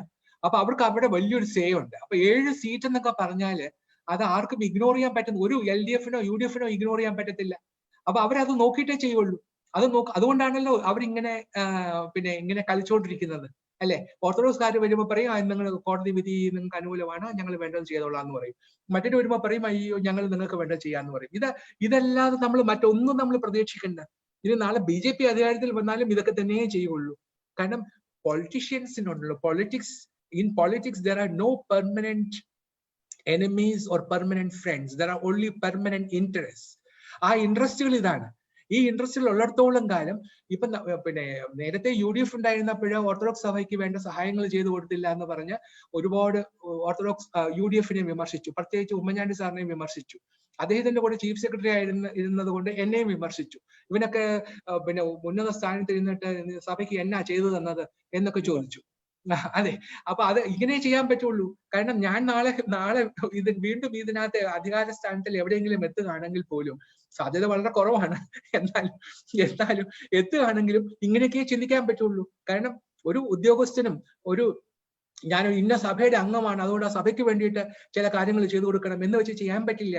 കാരണം ഒരു ചീഫ് സെക്രട്ടറി എന്ന് പറയുന്ന ആള് ക്യാബിനറ്റിന്റെ സെക്രട്ടറിയാണ്. ക്യാബിനറ്റ് എടുക്കുന്ന തീരുമാനം ഇംപ്ലിമെന്റ് ചെയ്യുന്ന ആളാണ്. ക്യാബിനറ്റ് എന്താണോ തീരുമാനിക്കുന്നത് അത് നടപ്പിലാക്കുന്നതാണ് അയാളുടെ ജോലി. അപ്പൊ ഇങ്ങനെയുള്ള കാര്യങ്ങളൊക്കെ ഉണ്ടെന്നുള്ളത് നമ്മൾ മനസ്സിലാക്കണം. അപ്പൊ ഇവിടെ നമുക്ക് ഈ 21-ാം തീയതി ചീഫ് മിനിസ്റ്റർ വിളിച്ചിരിക്കുന്ന മീറ്റിംഗ് വളരെ വളരെ ഒരു നല്ല ഓപ്പർച്യൂണിറ്റിയാണ് തന്നിരിക്കുന്നത്. കാരണം നേരത്തെ ഒരു മന്ത്രിസഭാ ഉപസമിതി ഉണ്ടാക്കിയപ്പോൾ ഓർത്തഡോക്സ് സഭ അതിനെ ബോയ്ക്കോട്ട് ചെയ്തു. അവർ പറഞ്ഞു ഇല്ല, ഞങ്ങൾക്ക് ചർച്ചയൊന്നും വേണ്ട, പിന്നെ ഉത്തരവ് ഇംപ്ലിമെന്റ് ചെയ്താൽ മാത്രം മതി എന്ന് പറഞ്ഞ് ഉപസമിതിയുടെ മുൻപാകെ പോയില്ല. അപ്പൊ ഇപ്പൊ അതിൽ നിന്നും വ്യത്യസ്തമായിട്ട് മുഖ്യമന്ത്രി വിളിച്ച മീറ്റിംഗിൽ പോകുന്നു എന്നുള്ളത് ഒരു വളരെ പോസിറ്റീവ് ആയിട്ടുള്ള ഒരു ഡെവലപ്മെന്റ് ആണ്. പക്ഷെ അത് ഇപ്പോൾ ഞാൻ മനസ്സിലാക്കുന്ന നിലപാടുകളും വെച്ച് പോയാൽ അത് വേണ്ടത്ര ഗുണം ചെയ്യത്തില്ല. നമ്മുടെ പ്രേക്ഷകരിൽ നിന്ന് ഒരാൾ എഴുതിയിരിക്കുന്നുണ്ട്, തെക്ക് ഭാഗത്തെ സീറ്റിന്റെ കാര്യം എന്തോ സാറ് പറയാത്തെന്ന്. തെക്ക് ഭാഗത്ത്, കേരളത്തിന്റെ തെക്ക് ഓർത്തഡോക്സ് ഇൻഫ്ലുവൻസ് അവിടെയുണ്ട്. ഇല്ല, വളരെ കറക്റ്റ് ആണ്. അദ്ദേഹം ആരാണോ അദ്ദേഹം പറഞ്ഞത് വളരെ ശരിയാണ്. അതുകൊണ്ട് പത്തനംതിട്ട വരുമ്പോഴത്തേക്ക് സംഗതി മാറും. പത്തനംതിട്ടയിൽ ജയിക്കണമെങ്കിൽ ഓർത്തഡോക്സ് സഭയുടെ സപ്പോർട്ട് വേണം. അപ്പൊ അവിടെ ഉടൻ തന്നെ വേറൊരു പൊളിതം എടുക്കും. ഇത് ഇങ്ങനെ ഞാൻ ഈ രാഷ്ട്രീയക്കാരുടെ കൂടെ ജോലി ചെയ്തിട്ടുള്ള ആളായതുകൊണ്ടാണ് ഞാൻ തുറന്നു പറയുന്നത്. ഇതിനകത്ത് അവർക്ക് ഇതല്ലാതെ ഇപ്പൊ 2 പാർട്ടി ആയാലും അവർക്ക് ഇതല്ലാതെ ഒരു ചിന്തയില്ല. അപ്പൊ അങ്ങനെ വരുമ്പോൾ നമ്മളുടെ സഭയുടെ താല്പര്യം അല്ലെങ്കിൽ സഭയെല്ലാം ഒന്നിക്കണം, ഇതെല്ലാം കൂടെ ഒരുമിച്ച് കൂടണം എന്നൊന്നും പറയുന്നതൊന്നും അവർക്കൊന്നും യാതൊരു താല്പര്യവുമൊന്നുമില്ല. അവരെന്നാന്ന് വെച്ചാൽ ചെയ്യട്ടെ എന്നിങ്ങനെ ഒരു ചിന്തയേ ഉള്ളൂ. അപ്പൊ അതുകൊണ്ട് നമ്മൾ ഇതൊക്കെ മനസ്സിലാക്കിയിട്ട് വേണം നമ്മൾ നിലപാടെടുക്കാൻ. പിന്നെ സഭ യോജിക്കുന്നത് കൊണ്ട് ഈ സഭയിലെ സാധാരണ ജനങ്ങൾക്കാണ്, നമ്മുടെ ഫ്യൂച്ചർ ജനറേഷനാണ് പ്രയോജനം. അതെ. നമ്മുടെ ഭാവി തലമുറയ്ക്ക് നമുക്ക് ചെയ്തു കൊടുക്കാൻ ഏറ്റവും മികച്ച കാര്യം എന്ന് പറഞ്ഞാൽ ഇതാണ്, ഈ സഭയെ യോജിപ്പിച്ചു കൊടുക്കുക. ഇപ്പോൾ അല്പം മുറിവുണ്ടെങ്കിലും നാളെ അത് ഹീലാകും. നാളെ അത് ഓർമ്മയിൽ പോലും വരാത്ത വിധം ഐക്യപ്പെടാം. ഒരുപാട് പേരെ അങ്ങോട്ടും ഇങ്ങോട്ടും ഹേർട്ട് ചെയ്തു. നമ്മള് കത്തി കൊണ്ട് കുത്തുന്നതിനേക്കാളും വലിയ ദ്രോഹമാണ് നമ്മൾ വാക്കുകൾ ഉണ്ടാക്കുന്ന മുറിവുകൾ. അത് ക്യൂർ ചെയ്യാൻ വളരെയധികം സമയമെടുക്കും. കാരണം നമ്മൾ ഒരിക്കലും പറയാൻ പാടില്ലാത്ത വാക്കുകൾ നമ്മുടെ ഭാഗത്തു നിന്നും ഇരുഭാഗത്തു നിന്നും ഉണ്ടായി. ഒരുപക്ഷെ കൂടുതലും ഓർത്തഡോക്സ് ഭാഗത്ത്, കാരണം വിജയിച്ചു നിൽക്കുന്ന ആൾ ഓർത്തഡോക്സ് സഭ ആയതുകൊണ്ട് അവരുടെ ഭാഗത്തു നിന്നാണ് ഏറ്റവും കൂടുതൽ പിന്നെ അങ്ങനെയുള്ള പദപ്രയോഗങ്ങൾ ഉണ്ടായത്.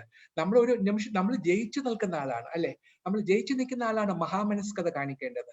ട്രയംഫ് എന്ന് പറയുന്നത് എപ്പോഴാണ് ട്രയംഫ് ഉണ്ടാകുന്നത്? ട്രയംഫ് എന്ന് പറയുമ്പോൾ രണ്ടുപേരും ഒരുമിച്ച് പിന്നെ സമ്മിറ്റിലേക്ക് കയറുമ്പോഴാണ് റിയൽ ട്രയംഫ് ഉണ്ടാകുന്നത്. ഈ ശ്രീരാമ വിജയം അദ്ദേഹം ശ്രീലങ്ക പിടിച്ചിട്ടേ അവിടെ വിഭീഷണനെ അധികാരം കൊടുത്ത് മടങ്ങിപ്പോരുകയാണല്ലോ. മടങ്ങിപ്പോരുമ്പം അവിടെ ഒരു കല്ല് കണ്ട് ഇഷ്ടപ്പെട്ടിട്ട് എടുക്കുന്ന ഒരു രംഗമുണ്ട്. അപ്പം അവിടെ പറയുന്നുണ്ട് അത് എടുക്കരുത്, കാരണം നമ്മൾ ജയിച്ചവരാണ്. എന്നിട്ട് ആ സീതാദേവിക്ക് ഇഷ്ടപ്പെട്ട്, അല്ല ലക്ഷ്മണനെ ഇഷ്ടപ്പെട്ടു. ലക്ഷ്മണനോട് പറഞ്ഞിട്ടുണ്ട് നീ അത് അവിടെ ഉപേക്ഷിക്കേ, നമുക്ക് ഇവിടുന്ന് ഒന്നും വേണ്ട, കാരണം നമ്മൾ ഇത് ജയിച്ചു, കീഴ്പ്പെടുത്തി, പക്ഷെ വി ആർ ലീവിങ്. അങ്ങനെ ഒന്നും എടുക്കാതെ പോകുന്നു ശ്രീലങ്കയിൽ നിന്ന്. അപ്പൊ അത്രയും മഹത്തായ പാരമ്പര്യമാണ് ഭാരതത്തിനുള്ളത്. അതെ, നമ്മൾ അതുകൊണ്ട് തന്നെ നമ്മള് ഇപ്പോഴത്തെ ഈ നമ്മളിപ്പോ പറഞ്ഞത്, നമ്മളിപ്പോ ഒരു വളരെ ഫ്രാങ്ക് ആയിട്ടാണ് നമ്മൾ കാര്യങ്ങളെല്ലാം സംസാരിച്ചത്. അപ്പൊ ഇത് കേൾക്കുന്ന മാന്യ പ്രേക്ഷകര് ഇരുവിഭാഗത്തിലുമുള്ള ആൾക്കാരുണ്ടാവാം, അല്ലാത്തവരുണ്ടാവാം. അവരുടെ അടുത്തൊക്കെ ഞാൻ പറയുകയാണ്, നമുക്ക് ഇതിനകത്ത് നമുക്കൊരു സ്ഥാപിത താല്പര്യവും പാടില്ല. നമ്മളുടെ താല്പര്യം എന്ന് പറയുന്നത് അടുത്ത 20 വർഷം അല്ലെങ്കിൽ 50 വർഷത്തിന് ശേഷമുള്ള സഭ. ആ സഭ എങ്ങനെയായിരിക്കണം? അത് ക്രിസ്തുവിന്റെ സഭയായിരിക്കണം, ക്രിസ്തുവിന്റെ സാക്ഷ്യമുള്ള സഭയായിരിക്കണം. ആ സഭ വേണം നമ്മൾ ലക്ഷ്യം വെക്കേണ്ടത്. അതിന് നമ്മളുടെ ഭാഗത്തു നിന്ന് എന്തെല്ലാം വിട്ടുവീഴ്ചകൾ ചെയ്യണമോ അതെല്ലാം ചെയ്യാൻ നമ്മൾ തയ്യാറായിരിക്കണം. അതൊന്നും വലുതാവില്ല, അതൊന്നും പിന്നെ അതുകൊണ്ടൊന്നും ഒരു കേടും നമുക്ക് സംഭവിക്കില്ല. അപ്പൊ ഞാൻ തന്നെ ഇത് പറയുന്ന സമയത്ത് ഒരു അച്ഛനെ, ഞങ്ങളുടെ പള്ളിയിലുള്ള ഒരു അച്ഛൻ എന്നെ വിളിച്ചു. അച്ഛൻ, ഞാൻ പേര് പറയുന്നില്ല, അച്ഛൻ എന്നെ ഇപ്പൊ കേരളത്തിലെ അച്ഛൻ ജോലി ചെയ്യുന്നത് പുറത്താണെന്ന് മാത്രം പറയാം. അച്ഛൻ എടുത്ത് പറഞ്ഞു, സാറ് സമാധാനത്തിന് വേണ്ടിയിട്ടൊക്കെ പറയുന്നു. സാറിന് അറിയാമോ, ഞാൻ പള്ളിയിൽ കുർബാനയ്ക്ക് വേണ്ടിയിട്ട് പോകുമ്പോൾ അവരെന്നെ തടഞ്ഞു നിർത്തി എന്റെ താടിന്ന് ഓരോ രോമമായിട്ടൊരു വലിച്ചെടുത്തു. അങ്ങനെയുള്ള ആൾക്കാരോട് എന്ത് സമാധാനം വേണമെന്നാ സാറ് പറയുന്നത്? സാറിന് ഇതൊന്നും മനസ്സിലാവില്ലേ എന്നൊക്കെ വളരെ ദേഷ്യത്തിലാണ് എന്നോട് ചോദിച്ചത്. അപ്പൊ ഞാൻ പറഞ്ഞു, അച്ഛന് ഇതിനേക്കാളും കൂടുതൽ എന്തെല്ലാം ത്യാഗമാണ് നമ്മുടെ കർത്താവ് അനുഭവിച്ചത്. കർത്താവ് അച്ഛന്റെ പിന്നെ മുഖത്തോട്ട് അവർ തുപ്പിയില്ലല്ലോ അല്ലെ, അച്ഛന്റെ ചങ്കിൽ അവർ കുത്തിയില്ലല്ലോ. കർത്താവിനുണ്ടായ അനുഭവങ്ങൾ എന്തായിരുന്നു? എന്ത് കുറ്റം ചെയ്തിട്ടാണ് കർത്താവ് ഈ ത്യാഗങ്ങളെല്ലാം അനുഭവിച്ചത്? നമുക്ക് വേണ്ടിയിട്ടല്ലേ? അങ്ങനെയല്ലേ നമ്മൾ വിശ്വസിക്കുന്നത്? നമ്മൾ ദൈവത്തിൽ നിന്നും നമ്മൾ അകന്നുപോയി മനുഷ്യൻ. അവനെ ഓർമ്മിപ്പിക്കാൻ വേണ്ടിയിട്ടാണ് ദൈവം തന്റെ ഏകജാതനെ നൽകിയത് അല്ലെ. ബൈബിൾ മുഴുവൻ വായിച്ചു നോക്കും. ബാക്കിയുള്ളവരെ എല്ലാം മോശയെ അയച്ചു, ദാവീദിനെ അയച്ചു, പിന്നെ യെശയ്യാ പ്രവാചകനെ അയച്ചു, പിന്നെ മീഖാ പ്രവാചകനെ അയച്ചു. അവൻ നൽകിയത് ഒരാളെ മാത്രമേ ഉള്ളൂ. He gave his only begotten son, so that whosoever believeth in him shall not perish but shall have everlasting life. അങ്ങനെയാ പഠിപ്പിക്കുന്നത്. തന്റെ ഏകജാതനെ നൽകി എന്ന് ബൈബിൾ പറയുന്ന ഒരാളേ ഉള്ളൂ. അത് ദൈവം തമ്പുരാൻ നൽകിയത് അവന്റെ ഏകജാതനെയാണ്. ആ ഏകജാതനെ നൽകിയത് എന്തിനാണ്? നമ്മളുടെ പാപങ്ങൾക്ക് വേണ്ടിയിട്ട് ഒരാൾ കഷ്ടപ്പെടണമായിരുന്നു, ഒരാൾ അവന്റെ ജീവൻ ത്യജിക്കണമായിരുന്നു. അങ്ങനെ ക്രൂശിൽ ത്യജിച്ചത് കൊണ്ടാണ് നമ്മളും ദൈവവുമായിട്ട് റെക്കൺസിലിയേഷൻ ഉണ്ടായത്. ശുഭക്കോന ഉണ്ടാകുന്നത് അങ്ങനെയാണ്. ആ ശുഭക്കോന, അങ്ങനെ ഉണ്ടായ ശുഭക്കോനയാണ് നമ്മൾ ലക്ഷ്യം വെക്കേണ്ടുന്നത്. അത് കുരിശിൽ കൂടിയാണ് സാധിച്ചത്. ആ കുരിശിൽ കൂടി ചെയ്യുമ്പോൾ അവന്റെ സ്വന്തം ജീവൻ കൊടുക്കേണ്ടി വന്നു. അത് പിന്നെ വളരെ വളരെ ക്ലിയർ ആയിട്ട് പൗലോസ് അപ്പോസ്തലൻ അത് പറയുന്നുണ്ട്. കാരണം പിന്നെ ഇത് ദൈവം ഇത് ചെയ്യുന്ന സമയത്ത് അവന് he had to give a big price അല്ലെ. നമ്മളെ വിലയ്ക്ക് വാങ്ങിയതാണെന്ന് ബൈബിളിൽ എഴുതിയിട്ടുണ്ട് അല്ലെ. വിലയ്ക്ക് വെറുതെ വാങ്ങിയതല്ല, അവന്റെ സ്വന്തം ജീവരക്തം കൊടുത്താണ് നമ്മളെ വാങ്ങിയിരിക്കുന്നത്. അങ്ങനെ എന്തോരം ത്യാഗമാണ് നമ്മുടെ കർത്താവ് സഹിച്ചത്. എന്തിനു വേണ്ടിയിട്ട്? അങ്ങനെ അതുകൊണ്ട് ബഹുമാനപ്പെട്ട അച്ഛൻ ഇങ്ങനെ അങ്ങ് ചിന്തിച്ചാൽ മതി. നമുക്ക് ചെറിയ ത്യാഗങ്ങൾ നമുക്കുണ്ടായി, സങ്കടപ്പെടുന്നു, ഞാൻ വാസ്തവത്തിൽ ദുഃഖിക്കുന്നു. പക്ഷെ ഇതെല്ലാം നമ്മുടെ ആത്യന്തികമായ ലക്ഷ്യത്തിന് വേണ്ടിയിട്ട് ഈ ത്യാഗമൊന്നും ഒന്നുമല്ല. ഒരച്ഛൻ എഴുതിയാണ്, ഈ പള്ളിയൊക്കെ പ്രാവും കൂടാണ്, നമ്മൾ ഇതങ്ങ് പിടിച്ചെടുത്താൽ മതി, പയ്യെ പ്രാവ് വന്ന് കേറിക്കോളെന്ന്.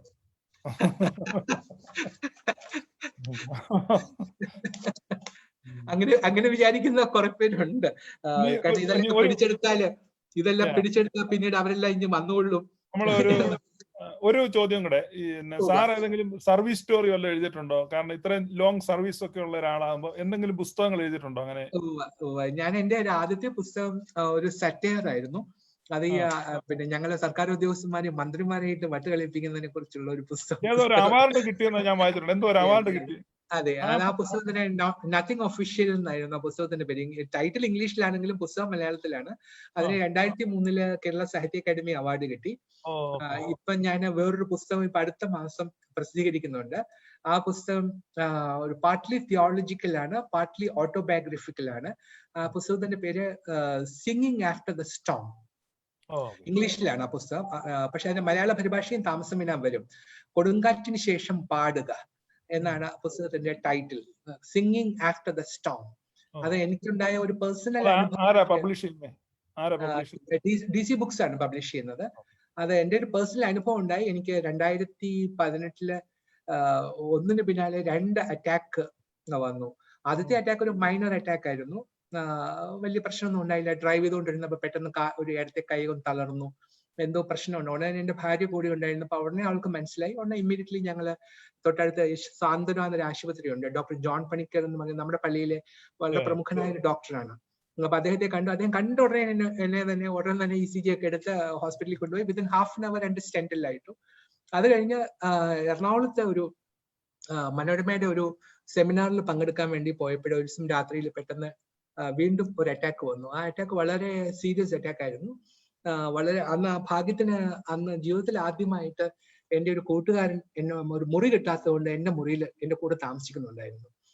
അന്ന് മനോരമയുടെ സെമിനാർ നടക്കുന്നതുകൊണ്ട് ഹോട്ടൽ റൂംസ് ഒന്നും അവൈലബിൾ ആയിരുന്നില്ല. അപ്പൊ അദ്ദേഹത്തിന് റൂം കിട്ടാതെ വിഷമിച്ച് കിടന്നപ്പോ ഞാൻ പറഞ്ഞു, ബാ എന്റെ കൂടെ വാ, എന്റെ മുറിയിൽ വന്ന് താമസിച്ചോളാം. അപ്പൊ അദ്ദേഹം ആദ്യം ഒരു മടിയായിരുന്നു, എങ്ങനെയാ ഒരു മുറിയിൽ നമ്മൾ രണ്ടുപേരും കൂടെ. നമ്മൾ സാരമില്ല, ഒരു രാത്രിയിലേ ഉള്ളൂ, കുഴപ്പമൊന്നുമില്ല ബാ എന്ന് പറഞ്ഞു.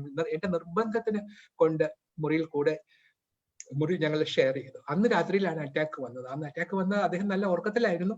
വളരെ പ്രയാസപ്പെട്ട് പിന്നെ ഞാന് അപ്പൊ എനിക്ക് പിന്നെ ശ്വാസം വിടാനൊന്നും പറ്റാതെ കടന്ന് കഷ്ടപ്പെടുകയായിരുന്നു. അപ്പോഴേ ഞാൻ എന്റെ കൂട്ടുകാരനെ വിളിച്ചുണർത്തി. അത് കഴിഞ്ഞിട്ട് ഞാൻ പറഞ്ഞു, എനിക്ക് ഐ കാൻ ബ്രീത്ത്. പിന്നെ ഞാൻ എല്ലാരോടും ഞാൻ ക്ഷമ ചോദിച്ചു. ഞാൻ എന്തെങ്കിലും അറിഞ്ഞോ അറിയാതെയോ തെറ്റ് ചെയ്തിട്ടുണ്ടെങ്കിൽ ക്ഷമിക്കണമെന്നൊക്കെ പറഞ്ഞു. ഞാൻ പ്രാർത്ഥിക്കാൻ തുടങ്ങി. വിശുദ്ധമുള്ള ഭാവ എല്ലാം ചൊല്ലി ഞാൻ I was ready to go because I knew that I will not survive. അപ്പൊ ഭയങ്കര മഴയായിരുന്നു. അന്നത്തെ നമ്മളെ വലിയ പ്രളയത്തിന് മുമ്പുള്ള ദിവസങ്ങളായിരുന്നു അത്. അപ്പൊ എറണാകുളം മുഴുവൻ മഴ പെയ്യുകയായിരുന്നു. അപ്പൊ അദ്ദേഹം പെട്ടെന്ന് തന്നെ വിളിച്ച് എല്ലാ കാറിലും, ഒരു വണ്ടിയൊന്നും ഉണ്ടായിരുന്നില്ല, അപ്പൊ ഏതൊക്കെയോ കാറിലൊക്കെ കയറ്റി എങ്ങനെയൊക്കെയോ ഹോസ്പിറ്റലിൽ കൊണ്ടുപോയി. രാത്രിയിൽ വളരെ ബന്ധപ്പെട്ട് ഡോക്ടർ വന്നില്ല. പിന്നെ ഡോക്ടറെ വീട്ടിൽ പോയി വിളിച്ചു. ഡോക്ടർ സജി കുരുട്ടോളം എന്ന് പറഞ്ഞ കൊച്ചിയിലെ ഒരു ഫേമസ് കാർഡിയോളജിസ്റ്റ് ഉണ്ട്. അദ്ദേഹത്തെ വിളിച്ച് രാത്രി തന്നെ അർദ്ധരാത്രി 2 മണിക്ക് എന്നെ കൊണ്ടുവന്ന് പിന്നെ എനിക്ക് നല്ല ബോധം ഉണ്ടായിരുന്നില്ല. അപ്പൊ അബോധാവസ്ഥയിൽ ഞാനൊരു ഫാന്റസി കണ്ടു. ഞാൻ കാശ്മീരിൽ പോകുന്നതായിട്ടും കാശ്മീരിലെ കർത്താവിന്റെ ഖബർ എന്ന് വിശേഷിക്കപ്പെടുന്ന ഒരു സ്ഥലത്ത് പോവുകയും അവിടെ ഒരു സിയർ, ഒരു ഋഷിയെ അവിടെ വെച്ച് കാണുന്നു. അപ്പൊ അദ്ദേഹവുമായിട്ട് ഞങ്ങൾ നടത്തുന്ന സംഭാഷണമാണ് ഇതിന്റെ സെക്കൻഡ് പാർട്ട്. ഇതിനൊരു കാരണമുണ്ട്. തലേ ദിവസം രാത്രി ഡിന്നർ ടൈമിൽ എന്റെ ഒരു മുസ്ലിം ഫ്രണ്ട് എന്നോട് പറഞ്ഞു, ജിജി ഈ പിന്നെ യേശുവിനെ പിന്നെ ഖബറടക്കിയത് കാശ്മീരിലാണെന്ന് പറയുന്നു, ശരിയാണോ എന്ന് ചോദിച്ചു. അപ്പൊ ഞാൻ പറഞ്ഞ ഇല്ല, ശരിയല്ല, അദ്ദേഹത്തെ ഖബറടക്കിയത് പിന്നെ കാൽവറിയുടെ തൊട്ടടുത്തുള്ള പിന്നെ ഉദ്യാനത്തിലുള്ള ആരും ഇന്നോളം ആരെയും സംസ്കരിച്ചിട്ടില്ലാത്ത ഒരു ഗുഹയിലാണ്, ഒരു കല്ലറയിലാണ് വെച്ചത്. അത് ശരിയല്ല. പിന്നെ ഞാൻ പറഞ്ഞു, മുസ്ലിങ്ങൾ പറയുന്നതും അങ്ങനെയാണല്ലോ, കർത്താവ് ജീവനോട് അങ്ങ് എടുത്തുകൊണ്ട് പോയി എന്നൊക്കെയാണല്ലോ നിങ്ങൾ പറയുന്നത്.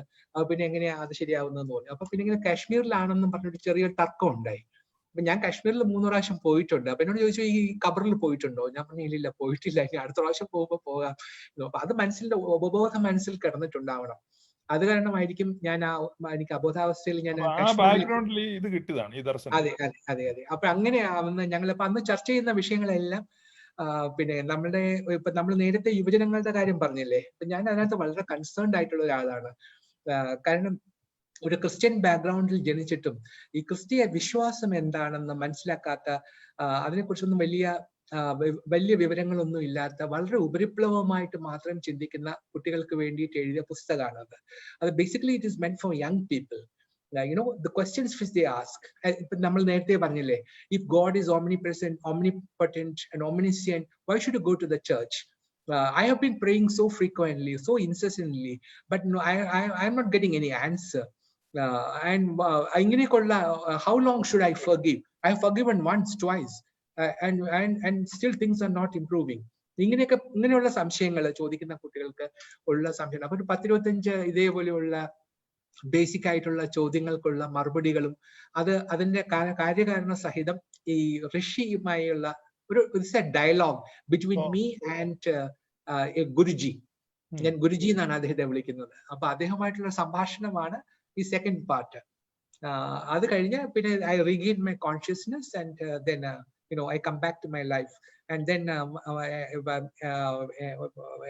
ഞങ്ങള് തീരുമാനിച്ചു, ഒരു മഴയും തോരാതിരുന്നിട്ടില്ല, ഒരു കാറ്റും അടങ്ങാതിരുന്നിട്ടില്ല. അപ്പൊ എനിക്ക് ഇതിനെ കുറിച്ച് ഒന്നും ഭയപ്പെടേണ്ട കാര്യമില്ല. എന്റെ നാഥൻ എന്റെ അമരത്തുണ്ടെങ്കിൽ ഞാൻ എന്തിനു ഭയപ്പെടണം എന്ന് പറഞ്ഞ ആ ഫേമസ് നമ്മൾ പിന്നെ മാർക്കോമായിലെ അച്ഛനാണ് ആ പാട്ട് എഴുതിയത്. ആ പാട്ട് എന്റെ ഭാര്യ ഇങ്ങനെ പാടി കണ്ണുനീരോട് പാടുന്നുണ്ടായിരുന്നു. അപ്പൊ അതെല്ലാം കേട്ടിട്ടാണ് ഞാൻ ആ പുസ്തകത്തിന് സിംഗിങ് ആഫ്റ്റർ ദ സ്റ്റോം എന്ന് പേരിട്ടത്. അപ്പൊ അടുത്ത മാസം അത് പബ്ലിഷ് ചെയ്യും. അത് ഞാൻ ഈ സംഭവം നടന്ന എറണാകുളത്തെ ആ ഹോട്ടലിൽ വെച്ച് തന്നെ, അബാദ് പ്ലാസ എന്നൊരു ഹോട്ടലിൽ വെച്ചായിരുന്നു ഇതൊക്കെ ഉണ്ടായത്. അപ്പൊ അവിടെ വെച്ച് തന്നെ ഇത് പബ്ലിഷ് ചെയ്യണമെന്ന് എന്റെ കൂട്ടുകാരെല്ലാം കൂടി നിർബന്ധിക്കുന്നു. അപ്പൊ കോവിഡ് തീരാൻ വേണ്ടിയിട്ട് കാത്തിരിക്കുക. അടുത്ത കാലത്തൊന്നും തീരുന്ന ലക്ഷണമൊന്നും ഇല്ല. അപ്പൊ ഇനിയിപ്പോ പുസ്തകം അങ്ങനെ വെച്ച് താമസിപ്പിക്കണ്ട, കാരണം കുറെ നാളായി റെഡി ആയി ഇരുന്നിട്ട്. അപ്പൊ ഇനിയിപ്പോ അടുത്ത മാസം അതങ്ങ് പബ്ലിഷ് ചെയ്യാൻ. ഫൈനലായിട്ട് ഒരു ചോദ്യം, ഈ സഭാ സമാധാനം ആഗ്രഹിക്കുന്ന ഇരുപക്ഷത്തുമുള്ള ആളുകളോട് എന്ത് മെസ്സേജാണ് പറയാനുള്ളത്? കാരണം ദേ ഹാവ് നോ വോയിസ്. അപ്പം മുമ്പേ പറഞ്ഞല്ലോ സൈലന്റ് മെജോറിറ്റിയാണ്, അപ്പൊ അവർക്ക് വോയിസ് ഇല്ല. അപ്പം എനിക്ക് പറയാനുള്ളത്, ഒന്ന്, നമ്മള് ആദ്യമേ പറഞ്ഞ ഒരു കാര്യമാണ്, നമ്മള് ഈ ക്രിസ്ത്യാനിറ്റിയുടെ അന്തസത്ത, അതിന്റെ what is the sum total of Christianity, അതാണ് നമ്മൾ ആദ്യം നമ്മൾ ചിന്തിക്കേണ്ടുന്ന കാര്യം. ഞാൻ പറയാം, വളരെ സിമ്പിൾ ആയിട്ട് പറയാം, seeing Jesus Christ and imitating him is the sum total of Christianity. കർത്താവിനെ കാണുകയും അവനെ ഇമിറ്റേറ്റ് ചെയ്യുക, അത് ചെയ്യുന്നതാണ് നമ്മളുടെ ക്രിസ്ത്യാനിറ്റിയുടെ പിന്നെ ആത്യന്തികമായ അർത്ഥം. അപ്പൊ കർത്താവിനെ കാണുക എന്ന് പറഞ്ഞാല് നമ്മൾ പള്ളിയിൽ പോകുമ്പോൾ കർത്താവിന്റെ ചിത്രം അവിടെ തൂങ്ങിക്കിടപ്പുണ്ട്, അല്ലെങ്കിൽ നമ്മുടെ വീടുകളിലെല്ലാം ഉണ്ട്. ആ കാഴ്ചയല്ലല്ലോ നമ്മൾ പറയുന്നത്. എന്റെ കണ്ണുകൊണ്ട് ഞാൻ അവനെ കാണണം, അല്ലെ? അവനെ ഞാൻ തിരിച്ചറിയണം. അപ്പൊ ഞാൻ എന്റെ കർത്താവിനെ കാണുന്നു, അവനെ തിരിച്ചറിയുന്നു, അവൻ ആരാണ്, എന്താണ് എന്നെല്ലാം ഞാൻ മനസ്സിലാക്കി അവൻ എന്നിൽ ജീവിക്കുന്നു, എന്റെ ഉള്ളിൽ അവൻ ജീവിക്കുന്നു. അപ്പൊ ഞാൻ മുമ്പിൽ പോയാൽ ഞാൻ പോകുമ്പോൾ എന്റെ മുൻപിൽ അവനുണ്ട്, പിൻപിലുണ്ട്. ഞാൻ സ്വർഗത്തിൽ ചെന്നാൽ അവിടെയുണ്ട്, പാതാളത്തിൽ ചെന്നാൽ അവിടെയുണ്ട്. പിന്നെ ദാവീദ് പറയുന്ന പോലെ ഞാൻ എവിടെ ചെന്നാലും അവനുണ്ട്, അവന്റെ കൈ എന്റെ മേലുണ്ട്. അപ്പൊ അവർ എല്ലാ സമയത്തും അവൻ എന്റെ കൂടെ ഉണ്ട്. He's up, he's down, he's front, he's in the back, he's on the left, he's on the right. എവിടെ ചെന്നാലും അവൻ കർത്താവ്, അതെന്നല്ലാതെ മറ്റൊരു ചിന്ത നമുക്ക് ഉണ്ടാവരുത്. അപ്പൊ ഇങ്ങനെ നമ്മൾ കർത്താവിനെ കാണണം. കർത്താവിനെ കാണുമ്പോഴാണ് നമ്മൾ യഥാർത്ഥത്തില് ഒരു ക്രിസ്ത്യാനി ആവുന്നത്. പോരാ, ഇനി അവനെ നമ്മൾ ഇമിറ്റേറ്റ് ചെയ്യണം. അവൻ ചെയ്യുന്ന പ്രവൃത്തികൾ എതുപോലെയായിരുന്നോ അതുപോലെ പ്രവർത്തിക്കാൻ നമ്മൾ ബാധ്യസ്ഥരാണ്. അപ്പോൾ നമ്മൾ കർത്താവിനെ കാണുകയും അവനെ ഇമിറ്റേറ്റ് ചെയ്യുകയും വേണം. അത് ചെയ്യുമ്പോഴാണ് നമ്മൾ യഥാർത്ഥത്തിൽ ക്രൈസ്തവരാകുന്നത്. കർത്താവ് തന്നെ പറഞ്ഞിട്ടുണ്ടല്ലോ, നമ്മൾ ആദ്യം പറഞ്ഞു, blessed are the peacemakers for they shall be called sons of God, അല്ലെ? സെന്റ് മാത്യു 5-ാം അധ്യായം, നമ്മള് സെർമൺ ഓൺ ദ മൗണ്ടിലെ 7ാമത്തെ ബീറ്റിറ്റ്യൂഡാണിത്. അത് പറയുമ്പോഴ് നമ്മൾ മനസ്സിലാക്കണം, പൗലോസ് അപ്പോസ്തലൻ എഫെസ്യർക്ക് എഴുതിയ ലേഖനത്തിൽ പറയുന്നുണ്ട്, 2-ാം അധ്യായത്തിൽ പറയുന്നുണ്ട്, for he himself is our peace. അവനാണ് സമാധാനം. അവൻ സമാധാനമാണെന്ന് മാത്രമല്ല, അവൻ 2 ഗ്രൂപ്പുകളെയും ഒന്നിച്ചാക്കി. എന്ന് വെച്ചാൽ അന്ന് ജ്യൂസും നോൺ ജ്യൂസും ഉണ്ടായിരുന്നു, ജെന്റൈൽസ് ഉണ്ടായിരുന്നു. അവരെ രണ്ടുപേരെ ഒരുമിപ്പിച്ചു. എന്നിട്ട് അവർക്കിടയിലുള്ള ബാരിയർ, അവർക്കിടയിലുള്ള വാള്, ഡിവൈഡിങ് വാൾ അത് തകർത്ത് കളഞ്ഞു. എങ്ങനെ അങ്ങനെ തകർത്തത്? അവന്റെ സ്വന്തം ജഡം കൊടുത്തിട്ടാണ്. എന്ന് വെച്ചാൽ അവന്റെ സ്വന്തം ജീവൻ ത്യജിച്ചിട്ടാണ് അവൻ ചെയ്തത്. അങ്ങനെയാണ് അവൻ സമാധാനം ഉണ്ടാക്കിയത്. അങ്ങനെ സമാധാനം ഉണ്ടാക്കി കുരിശിൽ കൂടിയാണ് സമാധാനം ഉണ്ടാകുന്നത്. അപ്പൊ ഇത് നമ്മള് മനസ്സിലാക്കണം. അത് മനസ്സിലാക്കുമ്പോൾ നമ്മൾ ആദ്യം മനസ്സിലാക്കേണ്ടുന്ന ഒരു കാര്യം, നമ്മൾ പീസ് മേക്കിംഗ് എന്ന് പറയുന്നത് it reconciles God and man in Christ. അത് നമ്മൾ കർത്താവിന്റെ കുരിശിലുള്ള കർത്താവിന്റെ മരണത്തിലൂടെ കർത്താവ് നമ്മളെ ദൈവത്തിന്റെ അടുത്തേക്ക് നമ്മളെ കൊണ്ടുചെന്നു, അല്ലെ? അതാണ് അങ്ങനെ. അപ്പൊ അതാണ് പറഞ്ഞത്. He reconciled us all in his body to God through the cross. ആ കുരിശിൽ കൂടിയാണ് അവൻ അത് ചെയ്തെടുത്തത്. പിന്നെ peace making reconciles people together as they each make peace with God. നമ്മൾ ഇതേപോലെ കർത്താവുമായിട്ട് നമ്മൾ ദൈവവുമായിട്ട് നമ്മൾ റിക്കൺസൈൽ ചെയ്ത് കഴിഞ്ഞാൽ നമ്മൾ മറ്റുള്ളവരുമായിട്ടും റിക്കൺസൈൽ ചെയ്യും. അങ്ങനെ റിക്കൺസൈൽ ചെയ്യുമ്പോൾ നമ്മുടെ ഇൻഡിവിജ്വൽസും ദൈവവുമായിട്ടുള്ള റിക്കൺസിലിയേഷന് ശേഷം പിന്നെ നമ്മൾ എല്ലാവരുമായിട്ട് നമ്മൾ റിക്കൺസൈൽ ചെയ്യും. പിന്നെ ഞാൻ ആദ്യമേ പറഞ്ഞു, ഈ പീസ് മേക്കിങ്ങിന് ഇറ്റ് ഇൻവോൾവ്സ് പേഴ്സണൽ കോസ്റ്റ്. അതിന് നമ്മളൊരു വലിയ വില കൊടുക്കണം. ഇപ്പൊ നമ്മൾ ഈ സമാധാന ശ്രമങ്ങൾ നമ്മൾ തുടങ്ങുമ്പോൾ നമ്മളെയൊക്കെ ചീത്ത വിളിച്ചുകൊണ്ട് അസഭ്യം പറഞ്ഞുകൊണ്ടൊക്കെ ധാരാളം പേര് പിന്നെ കത്തുകൾ അയക്കുന്നു, ഇമെയിൽ അയക്കുന്നു, പിന്നെ നമുക്കറിയാം അപവാദങ്ങൾ പ്രചരിപ്പിക്കുന്നു. അപ്പൊ ഞാൻ അന്ന് പറയുന്നുണ്ട്, ഇതൊന്നും കേട്ടുന്നു ഞാൻ പിൻവാങ്ങില്ല. കാരണം എനിക്ക് എന്റെ വിശ്വാസമാണ് വലുത്. എനിക്ക് ഒരു സംശയം ഉണ്ടായിരുന്നു. കാരണം ഇത്രയും ഒരു ഹൈ പൊസിഷനിൽ ഇരുന്ന ഒരു ആൾക്ക് വേറെ ഒത്തിരി പേര് കേൾക്കുന്നുണ്ട് ഇദ്ദേഹത്തിന് എന്തോന്നിന്റെ അസുഖമാണ് ഇങ്ങനെ ഇതിന്. അപ്പൊ ഞാനും ചിന്തിച്ചിട്ടുണ്ട് പേഴ്സണലി. അപ്പൊ എന്താണ് ഇപ്പൊ എനിക്കതിന് ഉത്തരം കിട്ടി. കാരണം മരണത്തിന്റെ നിഴലിൽ നിന്ന് മടങ്ങി വന്നു. അത് ഒരു വലിയ ആരെല്ലാം മരണവക്ത്രത്തിൽ കൂടെ തിരിച്ചു വന്നിട്ടുണ്ട് അവരുടെയൊക്കെ ഈ ചിന്താഗതികൾ ടോട്ടലി മാറിയിട്ടുണ്ട്. അപ്പൊ ഞാനത് കാരണം ഇപ്പൊ ആ ടെസ്റ്റ് മണി കേട്ടപ്പോ എനിക്ക് മനസ്സിലായി ഇത് എന്തുകൊണ്ട്. ഞാൻ പലപ്പോഴും ചിന്തിച്ചു എന്തിനാണ് ഇത്ര റിസ്ക് ചെയ്തിട്ട് ഈ സമാധാനം ഉണ്ടാക്കണമെന്ന് പറയുന്നത്.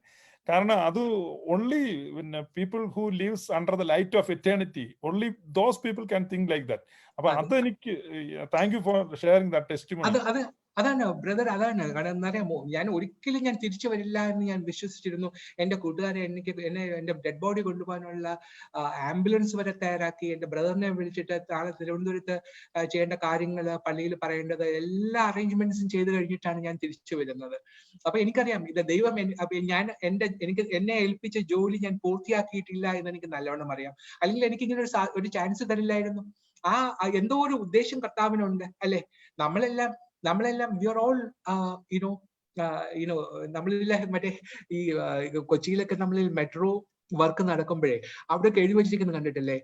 വർക്ക് അണ്ടർ കൺസ്ട്രക്ഷൻ എന്ന് എഴുതി, സോറി ഫോർ ദ ഇൻകൺവീനിയൻസ് എന്ന് എഴുതി വെച്ചിരിക്കുന്ന കണ്ടിട്ടില്ലേ? അവിടെ നമ്മളെല്ലാവരും, ഞാൻ എപ്പോഴും വിചാരിക്കുന്നത്, കാണുമ്പോഴൊക്കെ വിചാരിക്കും നമ്മൾ ഓരോരുത്തരും we are all work under construction. എനിക്ക് എന്റെ റിട്ടയർമെന്റിന് കഴിഞ്ഞു, ഇനിയിപ്പോ എനിക്ക് ഒരു പരിപാടിയും വേണ്ട, സുഖമായിട്ട് വീട്ടില് പെൻഷനും വാങ്ങിയും പുസ്തകവും വായിച്ച് പിന്നെ വീട്ടിലങ്ങ് ഇരുന്നാൽ മതി എന്ന് ഞാൻ ചിന്തിക്കാൻ പാടില്ല. കാരണം എന്റെ ജോലി പൂർത്തിയായിട്ടില്ല. കർത്താവ് അതിനാണ് എനിക്ക് രണ്ടാമതൊരു ജന്മം നൽകിയിരിക്കുന്നത്, അല്ലെ? ഇപ്പൊ രണ്ടാമെന്ന് പറഞ്ഞോ, മൂന്നാമത്തെ ജന്മമാണ് നമ്മുടെ. ഒരു പ്രശ്നം എന്താ വെച്ചാൽ ഇങ്ങനെ ഒരു ഫിസിക്കൽ എക്സ്പീരിയൻസ് നേരിട്ട് കിട്ടുന്ന ഒരാൾക്ക് ആ ഒരു ചിന്ത വരും. പക്ഷെ ഓരോ ക്രൈസ്തവനും അങ്ങനെ ആ ചിന്തയിൽ ജീവിക്കണമെന്നാണ്. കാരണം ഞങ്ങൾ ക്രിസ്തുവിന്റെ മരണത്തെ ശരീരത്തിൽ വഹിക്കുന്നു പൗലുസ്ലിഹ പറയുമ്പോൾ നമ്മൾ ഓരോരുത്തരും ആ ഒരു രീതി, ഇപ്പൊ സാറ് ചിന്തിക്കുന്ന രീതിയിൽ ഓരോരുത്തർക്കും ചിന്തിക്കാൻ പറ്റണം. കാരണം മരണത്തിൽ നിന്ന് മടങ്ങി വന്നു, നമ്മളെ വീണ്ടെടുത്തു. അപ്പൊ ആ ഒരു ലൈറ്റിൽ മലങ്കരയിൽ എല്ലാവർക്കും ചിന്തിക്കാൻ, പ്രത്യേകിച്ച് നേതൃത്വത്തിലുള്ളവർക്ക് ചിന്തിക്കാൻ കഴിയട്ടെ. അങ്ങനെ ചിന്തിക്കുകയാണെങ്കിൽ ഈ സമാധാനം ഒരു കിട്ടാക്കനിയോ ഒന്നുമല്ല. അതെ, ഒന്നുമല്ല. സത്യം, വളരെ സത്യമാണ് അങ്ങ് പറഞ്ഞത്. കാരണം നമുക്കിതിനകത്ത് വേറെ ചിലർ ചോദിക്കുന്നു, സാർ അടുത്ത പിന്നെ എന്താണ് സഭയുടെ ട്രസ്റ്റി ആവാനുള്ള ഒരു തയ്യാറെടുപ്പാണ്, സെക്രട്ടറി ആവാൻ വേണ്ടിയിട്ടൊക്കെ ചെയ്യുന്നതാണ്. എന്താണ് ഇങ്ങനെയൊക്കെ പറയുന്നത്? ഞാൻ ഈ സഭയുടെ ഇന്ന് വരെ ഈ സഭയുടെ ഒരു ഔദ്യോഗിക സ്ഥാനവും ഞാൻ വഹിച്ചിട്ടില്ല. ഇനി ശിഷ്ടായുസിലും അത് വഹിക്കണം എനിക്ക് താല്പര്യവുമില്ല. പക്ഷെ ഈ സഭയിലെ ഒരു അംഗമായിട്ട് ഞാൻ തുടരും. ആരിനി എന്തെല്ലാം കുറ്റം പറഞ്ഞില്ല. കാരണം ഞാൻ ഓർത്തഡോക്സ് സമുദായത്തിൽ ജനിച്ചത് കൊണ്ട് ഓർത്തഡോക്സുകാരനായ ആളാണ്. എങ്കിലും ഞാൻ ഇതിനെ കുറിച്ച് വായിക്കുകയും പഠിക്കുകയും ഇപ്പോഴും വായിച്ചുകൊണ്ടും പഠിച്ചുകൊണ്ടും ഇരിക്കുന്ന ആളാണ്. അതുകൊണ്ട് ഞാനിത് എന്താണ് ഈ പറയുന്ന ഓരോ പള്ളിയിൽ ഈ വിശുദ്ധ കുർബാന സമയത്ത് മാത്രമല്ല, നമ്മുടെ സഭയിൽ നടക്കുന്ന ഓരോ കാര്യത്തിനുമുള്ള അതിനുള്ള തിയോളജിക്കൽ ജസ്റ്റിഫിക്കേഷൻ എന്താണ് എന്ന് അന്വേഷിക്കുകയും പഠിക്കുകയും ചെയ്യുന്ന ആളാണ്. അത് കഴിയുന്ന സമയങ്ങളിലെല്ലാം മറ്റുള്ളവർക്ക് പറഞ്ഞു കൊടുക്കാനും ഞാൻ ശ്രമിക്കുന്നുണ്ട്. പലപ്പോഴും ഞാൻ പള്ളികളിൽ പ്രസംഗിക്കുമ്പോഴെല്ലാം ഞാൻ അത് ചെയ്യാറുണ്ട്. ഇപ്പൊ ഉദാഹരണത്തിന് ഈസ്റ്റർ ദിവസം നമുക്കറിയാം, നമ്മുടെ രണ്ടുപേരുടെയും പള്ളികളില് തിരശ്ശീല നീക്കുന്നത് തെക്ക് നിന്നും വടക്കോട്ടാണ് അല്ലെ, left to right to left ഇങ്ങോട്ടല്ലേ നീക്കുന്നത്. എന്തുകൊണ്ട് ഞാൻ ചിലപ്പോൾ വിചാരിച്ചു ഇതിനേക്കാളും നല്ലത് നടുക്കുന്നത് ഇങ്ങനെ അങ്ങ് തുറന്നാൽ പോരെ. എന്തിനാണ്? അപ്പൊ സ്ത്രീകളൊക്കെ നിൽക്കുന്നത് പള്ളിയുടെ വലതു ഭാഗത്തും പുരുഷന്മാർ നിൽക്കുന്നത് ഇടതു ഭാഗത്തുമാണ്. അപ്പൊ ഇതിന് എന്തെങ്കിലും ഒരു തിയോളജിക്കൽ എന്തെങ്കിലും ഒരു ജസ്റ്റിഫിക്കേഷൻ ഉണ്ടോ എന്ന് ഞാൻ അന്വേഷിച്ചു. അപ്പോഴാണ് ഞാൻ മനസ്സിലാക്കിയത്, ഒരു ജസ്റ്റിഫിക്കേഷൻ ഉണ്ട്. കർത്താവ് ആദ്യം പ്രത്യക്ഷപ്പെടുന്നത് സ്ത്രീകൾക്കാണ്. ഒരു സ്ത്രീക്കാണ് ആദ്യം പ്രത്യക്ഷപ്പെടുന്നത്. അതിന്റെ ആ പ്രിവിലേജ് ആണ് നമ്മുടെ സഭ സ്ത്രീകൾക്ക് കൊടുക്കുന്നത്. തിരശ്ശീല മാറ്റി വിശുദ്ധ മദ്ബഹായിലെ ബലിപീഠം കാണാനുള്ള, കർത്താവിനെ കാണാനുള്ള ഫസ്റ്റ് ഓപ്പർച്യൂണിറ്റി കിട്ടുന്നത് സ്ത്രീകൾക്കാണ്. അതിനു വേണ്ടിയിട്ടാണ് അവരെ വലതുഭാഗത്ത് നിർത്തുന്നത്. ഇങ്ങനെയൊക്കെയുള്ള കാര്യങ്ങളൊക്കെ വായിച്ചും പഠിച്ചും മറ്റുള്ളവരിൽ നിന്നും മനസ്സിലാക്കിയും ഒക്കെയാണ് ഇരിക്കുന്നത്. അങ്ങനെയാണ് ഞാൻ എന്റെ വിശ്വാസത്തെ വളർത്തിയെടുക്കുന്നത്. ഇതൊക്കെ വായിക്കുകയും പഠിക്കുകയും മറ്റുള്ളവരിൽ നിന്ന് ഞാൻ അറിയുകയും ഇപ്പോഴും ഞാനൊരു മരണം വരെ ഞാനൊരു വിദ്യാർത്ഥിയായിരിക്കും. അങ്ങനെ ഞാൻ എനിക്ക് മനസ്സിലാവുന്നത് ഞാനിപ്പോ ചെയ്യുന്നത് പോരാ, ഇങ്ങനെയല്ല ഇത് പോകേണ്ടുന്നത് എന്നാൽ മനസ്സിലാക്കുന്നത് കൊണ്ടാണ് നമ്മൾ ഇങ്ങനെയൊക്കെ പറയുന്നത്. അല്ലാതെ ഇതിനകത്ത് എന്തെങ്കിലും സ്ഥാനം കിട്ടാനോ ഇതിനകത്ത് എന്തെങ്കിലും പ്രയോജനം ഉണ്ടാക്കാനോ ഒന്നുമല്ല. ഇത് ഉപയോഗിച്ച് to catapult to some other positions. ചിലർ പറയുന്നുണ്ട്, ഇത് വെച്ചിട്ട് സാർ അടുത്ത ഇലക്ഷന് മത്സരിക്കാനുള്ള പ്ലാൻ ആണ്. എന്താണ് സ്നേഹിത ഇങ്ങനെയൊക്കെ പറയുന്നത്? ആർക്ക് വേണം ഇതൊക്കെ? ഇത് ഇലക്ഷന് മത്സരിക്കാൻ അതിനൊക്കെ കാലം ഉണ്ടായിരുന്നു. അതൊന്നും ഞാൻ സ്വീകരിച്ചിട്ടില്ല. എനിക്ക് അതിനേക്കാളും ഒക്കെ വലിയ വലിയ ലക്ഷ്യങ്ങളുണ്ട്. ഒരു നല്ല മനുഷ്യനായി എന്നെ അറിയപ്പെടണം. അതാണ് എന്റെ ഏറ്റവും വലിയ ലക്ഷ്യം. അത് എന്റെ കർത്താവ് എനിക്ക് നൽകിയിട്ടുള്ള ഒരു വലിയ ഡിമാൻഡ്. കേട്ടോ, ഈ രീതി പോയാൽ അതിന് ആളുകൾ സമ്മതിക്കും തോന്നില്ല. നല്ല മനുഷ്യൻ. അപ്പം ഈ ഞങ്ങളോട് കൂടെ ഈ സമയം ചെലവഴിച്ച് ഈ ഇത്രയും കാര്യങ്ങൾ പറഞ്ഞതിൽ വളരെ സന്തോഷമുണ്ട്. മലങ്കര സഭയിൽ സമാധാനം ഉണ്ടാക്കാൻ അങ്ങയുടെ കൂടെയുള്ള ശുഭകോന അംഗങ്ങളും ചെയ്യുന്ന എല്ലാ പ്രവർത്തനങ്ങളെയും ഞങ്ങൾ പ്രാർത്ഥനയിൽ ഓർക്കുന്നു. ഈ ചർച്ച കണ്ടുകൊണ്ടിരുന്ന എല്ലാവരുടെയും പേരിൽ, ഓരോരുത്തരുടെയും പേരില് ഉള്ള നന്ദി, സ്നേഹം അറിയിക്കുന്നു. അങ്ങേക്കും ഇതിന് വേദി ഒരുക്കി തന്ന ഒരു സെക്കൻഡ് കൂടെ അങ്ങയുടെ കുടുംബത്തെ കുറിച്ചുകൂടെ ഒന്ന് പറഞ്ഞാൽ എന്റെ ഭാര്യയുടെ പേര് ഷീലു എന്നാണ്. ഷീലു അടൂറുകാരിയാണ്. ഞങ്ങക്ക് 2 കുട്ടികളാണ്, 2 പെമ്പിള്ളാരാണ്. മൂത്ത മോള് അന്ന, ഷീസ് ഇൻ ഹോങ്കോങ്. അവരുടെ ഹസ്ബൻഡ് ഞങ്ങളുടെ വയലത്തലയിലുള്ള ജേക്കബ് ഫിലിപ്പ് എന്ന ഒരു അച്ഛൻ, ഒരു കോർപ്പിസ്കോപ്പയുണ്ട്, അദ്ദേഹത്തിന്റെ മകനാണ്. അവർക്ക് 3 കുട്ടികളുണ്ട്, മാത്യു, പോൾ ആൻഡ് റേച്ചൽ. രണ്ടാമത്തെ മകള്, അവളുടെ പേര് മിറിയം എന്നാണ്. She is married and her husband is working as a chartered accountant now in Canada. അവർക്ക് 2 കുഞ്ഞുങ്ങളുണ്ട്, ഡേവിഡ് ആൻഡ് ആൻഡ്രൂ. അങ്ങനെ 5 പേരക്കുട്ടികളുണ്ട്. 2 പെൺപിള്ളാരും ഉണ്ട്, 2 മക്കളും 5 പേരക്കുട്ടികളുമുള്ള ഒരാളാണ് ഞാൻ. അങ്ങനെ ദൈവം എനിക്ക് വലിയ അനുഗ്രഹങ്ങൾ നൽകിയിട്ടുണ്ട്. ഇതാണ് എന്റെ കുടുംബ പശ്ചാത്തലം. അപ്പൊ ഇതിനകത്ത് ഈ വേദി ഒരുക്കി തന്നതിന് വളരെ വളരെ നന്ദി. ഇതിന്റെ പിന്നിൽ പ്രവർത്തിച്ച എല്ലാവരെയും ദൈവം അനുഗ്രഹിക്കട്ടെ എന്ന് ഞാൻ പ്രാർത്ഥിക്കുന്നു, ആശംസിക്കുന്നു. നമ്മൾ കേൾക്കുന്ന എല്ലാവരോടുമുള്ള എന്റെ റിക്വസ്റ്റ്, നമ്മുടെ എല്ലാ അഭിപ്രായ വ്യത്യാസങ്ങളും മാറ്റി വെച്ചിട്ട് നമുക്കൊരൊറ്റ സഭയായിട്ട് ദൈവത്തെ ആത്മാവിലും സത്യത്തിലും ആരാധിക്കുന്ന ഒരു സഭയായി നമുക്ക് മാറണം. അതിനുവേണ്ടിയുള്ള ശ്രമങ്ങൾ നമ്മൾ അഭംഗുരം തുടരണം എന്ന് മാത്രമേ ഉള്ളൂ. Thank you.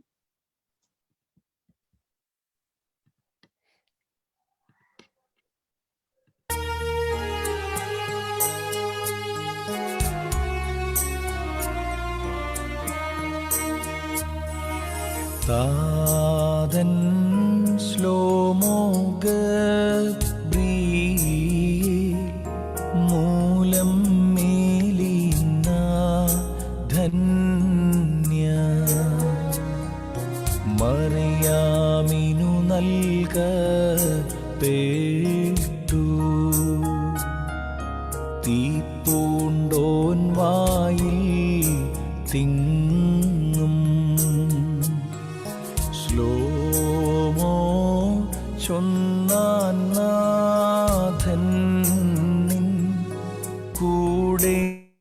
തന്നുദയം നിന്നിൽ. ശ്ലോമോ തന്നിധിയന്മാർക്കും ശ്ലോമോ തൻ ശ്ലീഹന്മാർക്കും ശ്ലോമോ ശ്ലോമോ നാദങ്ങൾ കൂറേറും സഹദേന്മാർക്കും ശ്ലോമോ തന്മക്കൾ വസിക്കും പരിശുദ്ധ സഭയ്ക്കും ശ്ലോമോ. നാം ദൈവസുതന്മാരാവാം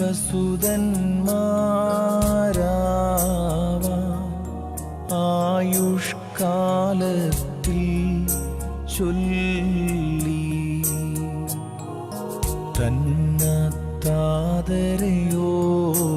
തന്നത്താദരയോർക്കേണം നയവാന്മാർ പുണ്യപേട്ടോ ഒന്നീച്ചേകുമവർ കാശ്വാസം സ്വർഗേ പുത്രൻ ദൈവം.